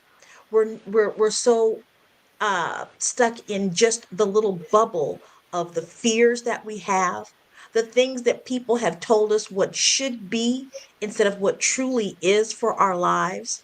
So that universe is calling us all the time. But if we're not allowing ourselves to listen, it's then we stay stuck and we can't make that leap to that next level of business, that next level of personal growth and responsibility. So it's important that we take the time to be present, to be conscious of what it is that is around us, and to also observe how we're responding to those things. And when we do that, we can hear that universe calling. We can hear that drop of information. You know, so many times we hear things happen that seem to be very mundane. For instance, the post-it note that we so often use when we're doing our little organizational task, that came to someone in a dream. And that individual was able to take that information and lead it into a product that now billions of people use every day. So it's that ability to listen, that and hear that voice, to move into that higher level of living. And I'm going to expand on that a little bit too, because you said some really key salient points right there. And you know, people are going, okay, the universe is calling. How is this going to relate to business? How is this going to really take me to a leap forward? But what we're really talking about when we talk about the universe is calling is we're talking about trusting yourself, trusting your intuition, trusting. And I'm not talking about going into your head, right? Because people project things onto you. Oh, you should have got that promotion, or oh, you should have this, that, and the other.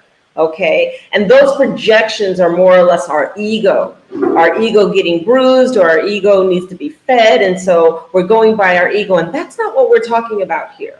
Okay. So let me give you a really, really key example. For example, if I am in a situation where I want to really, really, really move forward in a particular promotion, and I'm trying to figure it out, what happens is that when we are really, really passionate about something that we want to move forward in, emotion kicks in. And when the emotion kicks in, sometimes we create stories, sometimes we create drama, sometimes we're reacting, and we're so busy reacting that we can miss the salient point. So the key is that instead of reacting to a situation, instead of engaging so much so and bringing up the passion and bringing up the emotion, we need to learn how to do the opposite, which is sit still. Sit still and think. And not only think, but maybe even be still in the thinking and just watch what unveils, so that as you are watching what unveils, you can see the key points and the salient things that are taking place, so you know how to navigate through to potentially getting what you want. Or you can see the circumstances that are preventing you from doing it. But what happens is that when we're wrapped up in emotion can be a distraction from where we want to go and what we want to do. And when I say it's a distraction, I mean that you're so busy reacting to the situation. You're so busy going to let everybody know how you feel, and this is where it needs to be, and blah, blah, blah, blah, blah, that you might miss how that sign comes in to say, this is what you need to do, and that seals the deal. And this is really, really, really important, because our signs come in sometimes through people, through circumstances, through relationship, or through situations. And if we're busy reacting, how can we navigate? We're too busy reacting, so we miss the flag. We miss the point that basically says, here's how you ease in. Here's how, this is when you needed to say, yes, I got it. Or the repercussions of what you say are so busy coming back because of the ego that you miss it that way too. It's like, oh, I shot myself in the foot because my mouth was running and what I said was so negative that now they don't want to deal with me. What are your thoughts? Totally agree with you. And many people don't realize that emotions can be when you lead in with them and you engage with them in a way that takes you into that drama, that becomes the distraction. But what an emotion really is, it's just a signal. It's just a signal that says, pay attention to me right now. When I'm in a meeting and I feel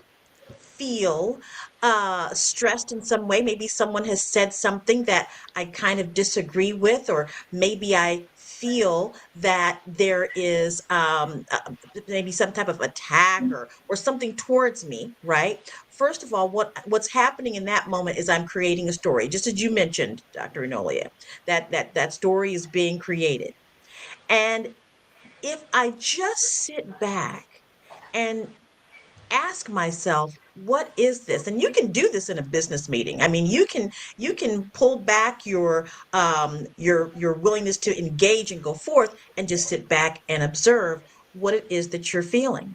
And it doesn't prohibit you from understanding all the things that are going on around you, because in that moment, it doesn't really matter. What matters most importantly is for you to be attentive and observant as to where you are in that moment, and to get rid of all of the stories. And I think that is something that helps us in the business world as well as in our relationships, right?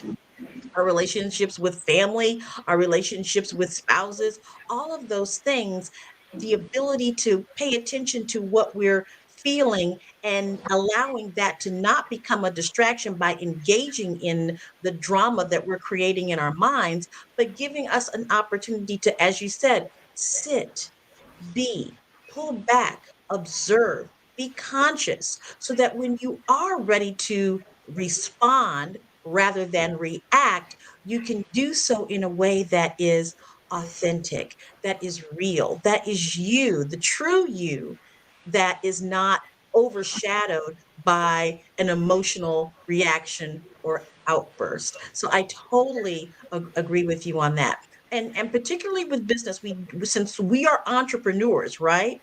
A lot of things ride on our ability to stay present to who we are, our families, our children, our clients, our strategic partners are all relying on you as the CEO, as the entrepreneur, to be in a place of poise, positivity, and in a place of knowing that when you do that, you are prosperous as well.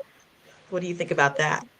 Absolutely, absolutely. And you again, there's some key points that I want to emphasize that you talked about.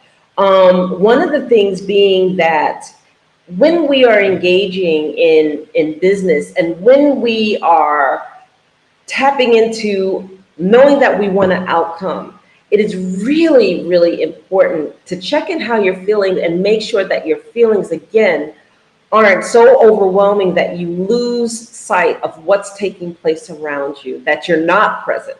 Because what happens is that our emotions are also dictators of our outcome. And this is really, really important in business. So if you're sitting there going, oh my gosh, how am I going to get through this? I hate confrontation. I'm not going to get through this. They're not going to give me what I want. Then what happens is that we deliver information to the responding parties in a manner by which is indicative of the outcome that we're thinking in our head. And it's really, really important to understand this. We must think the positive aspect of, I'm going to be celebrating this in the end. I'm going to achieve it. And even if we don't, it is still a road and a walk and a vision towards that achievement. We can't just automatically assume and respond to that potentially insecure or feeling inside that it's not going to take place the way that we would like it. This positive attitude is very, very important. And then another piece of this that I'd like to really touch on is that when we are still and when we are the observers in the meeting, then what's happening is that you are training your intuitiveness to watch things unveil. And if you're watching things unveil, then what happens and what's apparent is that it's easier to see through facades. And when it's easier to see through facades, it's easier to see through agendas. And when it's easier to see through agendas, it's easier to get the outcome and understand what's taking place so that you are not manipulated within business again. Absolutely agree with you on that. Absolutely agree with you on that, because a lot of times people will enter into conversations, business conversations, negotiations, with that sense of manipulation. Well, if I do this, then maybe they'll do that. Or if I bring this up or present this item, then they should do this. We're trying to bend people to move a certain way. And that is not going to lead us to the outcomes that we want, because then we don't get that authentic relationship. We don't really know what the client's need is, or they don't really know what our need is if we're coming into the situation trying to manipulate the situation.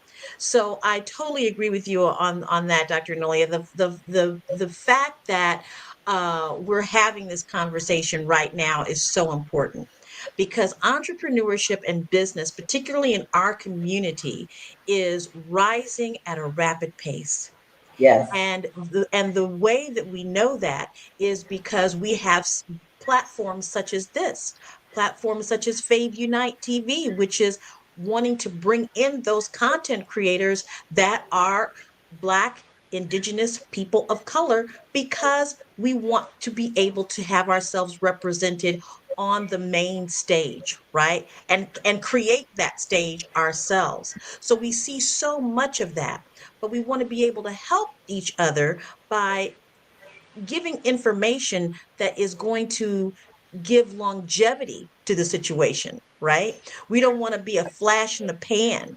We want to be able to have a structure and an ability to be in the game a long time, because we have a legacy that we're building. We have things not in the sense of institutions as we know them, but an institution for the for the generations to come, so that they can be a part of that. And it starts here. It starts in these conversations where we're helping people to realize that there is a new way of doing business, that there's a better way of doing business, an authentic and conscious and a way of doing business that comes from the heart as well. We can do business that comes from the heart, that comes from the spirit, that comes from the soul, and do it well. And it is prosperous and legacy building all at the same time. What do you think? And let's talk a little bit about divine alignment. And I really think that this is important, because a lot of times what happens is that entrepreneurs or anyone for that matter, small business owners, it doesn't matter, they have a dream. Individuals have a dream. And they put this vision in front of themselves. and they say, I want this. But what happens is that we get wrapped up in instant gratification. We get wrapped up in, it didn't happen for me right away, so it's not going to happen for me. It's not going to happen now. It's not going to happen. It's taking too long. And I really, really want to drive this home to people that there is a universal alignment, that when you hold a vision for yourself and you hold it and you keep to it, that your life becomes a walk to it. And if you are patient enough and you work at it, you can get there. And the universe will conspire to align right to what it is that you want. But you have to be patient enough. You have to allow yourself the understanding that sometimes the road isn't just point A to point B, but the road might be zigzag before it gets there, because it is dependent upon the decisions that we make. It's dependent upon the relationships that we do. It's dependent upon the people that we engage. How frequently are you going out? You know, some people want to do things and they don't want to go out. You know, other people want to work so hard that they miss all of the signs because they're so wrapped up in the fact that they got to do, that they've forgotten how to sit still and allow things to unfold. We want to hold a vision and then dictate in the vision how it's going to get to us. And sometimes we have to let the how unveil itself. This doesn't mean, oh, sit still and let everything come to you. But you do a certain amount of work, and then you sit back and you watch the impact and the reaction to that work. You do a certain amount of work towards that vision, and then you watch the impact and the relationships that come due to you now engaging towards that vision. What are your thoughts around that? Because I know that this works. I know. I know you know that it works. Well, you know, it's so important. And who you're speaking to right now is our younger generation. It's that it's the generation, maybe one or two, I don't know, maybe I won't go any further than that. But it's that generation that is only used to seeing instant gratification, right? There is that generation that grows up in the world of influencers, right? And what they're seeing is, well, if I just spend enough time on different social media platforms and I do all the things necessary, then I'm going to become an influencer and I'll have 3 million followers or 3.5 million views and so forth and so on. And then my life is going to be exactly as I want it to be. What I want to impress upon our younger people is that because of your gifts that are innately within you, the brilliance and the genius that is common, that is innately within you, you're here to do something for the long haul. You look at your parents, you look at your grandparents, guess what? That's going to be you. That's going to be you one of these days. And so that instant gratification is nice, but it's not the longevity. And what your parents and your grandparents, they have created an example for you of what it's like to persevere, to be in the face of adversity and get through it, to put their effort into a dream and succeed in it and leave that legacy for you as a young person to then participate in. So that instant gratification is nice for the camera, but it doesn't necessarily have anything to do with your life and the brilliance that you bring to the table. And another thing I wanted to also touch on, Dr. Lolia, as you were talking about how the universe is conspiring on our behalf. Yes. Right? Yes. There is a plan, and I know it's Sunday, so I might sound a little preachy on Sunday today, but there is a plan for this life of yours. And that plan isn't it's not that you wake up in the morning and you open up a book and there's the entire plan of your life. No, it is unfolding every single day. And it's important that you, young person that is starting your business, you're a young entrepreneur, you're looking at this network, you've got this idea, give yourself permission. Give yourself permission to learn, to grow, to do the tiny steps. Because as we say so often, slow and steady wins the race. You give yourself that time to learn the things that you need to learn, observe, be conscious, and allow yourself to grow because the universe has already called you. You just have to listen and learn. And I want to impress upon our young people also about the importance of focusing. Okay? And this is imperative because society is saying to you that you can't focus on anything more than 30 seconds at a time before you have to swipe right, swipe left, whatever the case might be. All right? And frankly, there are many roles and many things that we do that require focus. But honestly, the biggest role that you will ever play that requires focus is your own life. If you can't hold focus on your own life, then what you're doing is you're existing through life and you're kind of stumbling through it. And you're not without a vision, because you can't hold the vision. You can't hold the vision. You can't hold the goals. You change your mind every few minutes and every time that something is established in front of you, and therefore you can't hold it. I always had this saying that if somebody can't focus more than 30 seconds on something or on a message that I have to give, well, I don't really want to engage with them. I want the people who can focus. I want the people who can hold the vision for years and understand that it can be achieved and that there is a conscious walk to that vision and I can focus on that vision. And even though there are many things coming at me, I will not take my eye off the prize because I want it that much. And that's about being present. That's about being still. That's about seeking the answers and knowing that they're not always outside of yourself. They're not outside of yourself. They're within yourself. That's about trusting yourself. And then that's about being astute enough to see that things are unveiling and things are going your way. And you can see the signs of them coming your way and things are coming together because you are focused and present enough to understand that things are unveiling in that regard as the observer of life and not the reactor of life. And that you can achieve that goal that you want in business. You can achieve that promotion if you're steady state. You can achieve that relationship that you've always wanted and been dying to have, but can't figure out how to get there. The focus is the key.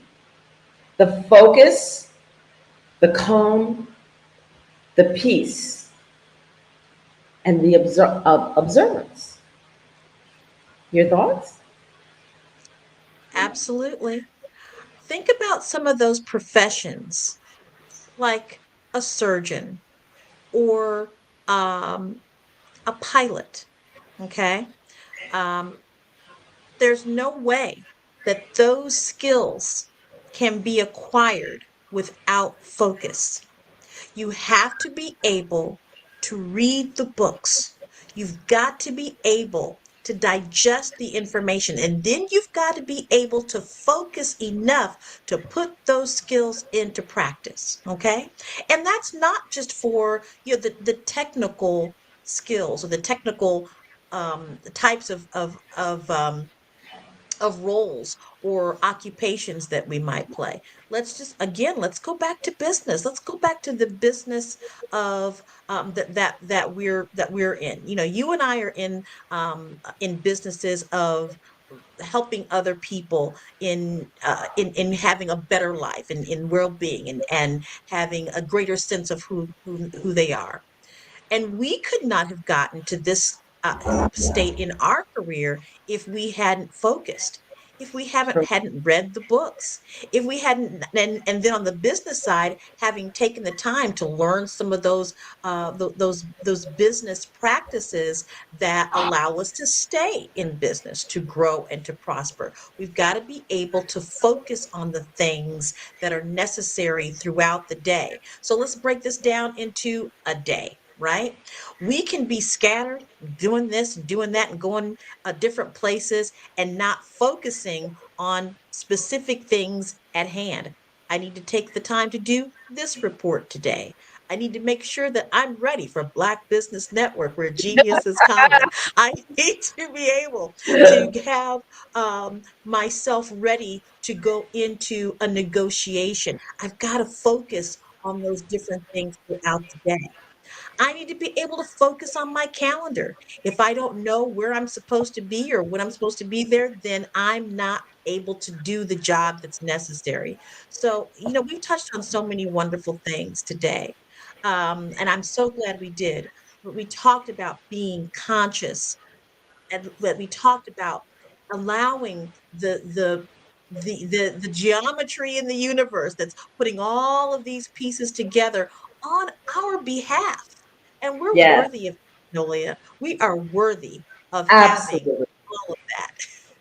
Absolutely. And I just want to share, because the people might be going, okay, we're talking about this. For me, Empower, Achieve, Succeed through Self-Mastery gives some of these fundamental tips. We talk about personal development, and I really like working on the foundational level. And what people don't realize is what we learn on the foundational level in regards to this helps us in everything, in business and personal relationships, in our marriages, in our family dynamics, everything. Because if you can take pause and watch information unveil instead of consciously just reacting to everything, it gives you a different life path and it gives you a different life experience. And so I just want to throw it out there that this type of coaching, this type of work is what I do. You do it too, but I do. And if anyone is interested in that, then they should reach out to me at enolia.live and seek me out, because the mentorship, the formal programs, and the conversation as a coach is what we share and what we do. And then you take it to that next dimension with your beautiful platform on Fave Unite TV. Well, thank you so much, because, this Fave Unite TV, and definitely reach out to faveunitetv.com. Email me at info@faveunitetv.com, and that's FAVUNITE TV.com. Reach out, particularly content creators. Those are the entrepreneurs of our now and of our future. Reach out to us, because this is a platform where you can then take yourself, take that dream, take that idea to the next level. Yes, the universe is calling you to get your message out there. And I am so excited to be able to provide a platform that would enable you to do that even more. So, so exciting to have this information here on Black Business Network today. And thank you so much for having us. Oh, I'm glad both of you are here. I mean, the audience, what a treat to be here on noon on Sunday in the East Coast here. I'm in Miami, Florida. You guys are both in wonderful locations. I want to thank you both. Dr. Enola Foti, my God, man, that was just wonderful. And what you have done as a moderator, Ms. Blakemore, is exemplary. So I thank you very much, both of you, for being here on the Black Business Network. And I think you've given your contact information. Ms. Blakemore, can you give yours as well? Absolutely. Let me give that to you again. It's info@faveunitetv.com. And that's FAVUNITE TV.com. And look us up and subscribe to Fave Unite TV. That's www.faveunitetv.com. Awesome. And I Awesome. would say subscribe to Fave Unite, because you'll see the empowerment series right there on Fave Unite. So. Oh, it's right there. So they're both united. I like that. I love the concept.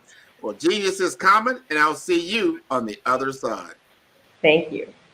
Thank you. Over the past few years, we've seen the growth of existing and new initiatives focused on financial inclusion, building global networks, and reducing the wealth gap in response to the idea there's not enough seats at the table. Whether their outcomes are to increase the representation of Black executives on corporate boards, ensure an inclusive global economy, or to create new U.S. African commercial pathways, the strategies are often carried out by separate programs. The question is, should they be? With the continent of Africa being home to more than half of the world's fastest growing economies, the youngest workforce, over 400 companies generating more than $1 billion annually, 700 generating more than $500 million annually that are poised for growth, and being the destination of nearly $5 billion in venture capital in 2021. Diversifying U.S. and Africa commercial engagement by building bridges between African businesses and their U.S. diaspora should begin being seen as mutually beneficial. From helping to reduce Africa's enormous capital gap to catalyzing two-way trade opportunities, the COVID-19 global pandemic hopefully has taught us that global challenges and opportunities are more interconnected than we thought. During the pandemic, African companies like Unicorn Flutterwave, insurance provider Reliance Health, ride-hailing app Yasir, and 54Gene, the continent's first bank of DNA on people of African descent, proved that when African companies have access to networks, capital, and information, they grow big, grow fast, and create solutions that are valuable to the world. This is why Be Direct was created. We are the first U.S.-based but African-centric board preparedness and board search company designed to connect U.S. Black talent and corporations to African businesses. Unique and fundamental to Be Direct's success is our process of helping board candidates adapt their experience and networks to an African context before they're connected to high-growth companies that are looking to locally and globally scale. From our focus groups with African business execs and government leaders, we don't ignore the sentiment that business is easy, but people are hard. Having a pool of board candidates with hard-to-access networks and extensive experience across the business lifecycle, including successfully raising capital, is table stakes for an initiative like this. So yes, we have that. But corporate or entrepreneurial success in the U.S. does not guarantee success in Africa. Developed alongside industry partners on the continent, our training program, Be Direct Prep, is designed to transpose their experience to create cultural comfort, understanding, and a commitment to helping businesses in Africa scale. Our board governance sessions are African, continental, and country-specific, integrated with cultural awareness and dexterity training, masterclasses led by African industry execs, and mentoring and coaching from African continental-based facilitators. But even more unique to Be Direct Prep, we cap off our training program with an immersion trip to help candidates that have not been to Africa before see and feel Africa's complexity and opportunity from African soil. We all know traditional network-based board placement has historically left a lot of us out of ever really being in the paid board pipeline. Our strategy supports the work of many great organizations that are successfully filling seats at U.S. board tables by creating more tables for those that are still left on the sideline. It's time to start seeing the role and value of U.S. Black talent and businesses on the continent of Africa differently. Old perceptions and habits limit economic inclusion. Let's transition Black talent and the African businesses they will support from the periphery of the global economy to its core. Living in a global lockdown, we all know now how fast local and global economies can change, and see the value of having businesses that hire, strengthen local value chains, and even grow globally. Status quo in any form holds back progress. We must democratize U.S.-Africa commercial engagement by socially and economically connecting cultures that have long been disconnected. It's time for Africa's U.S. diaspora to redefine their global value by helping African businesses scale continentally and globally.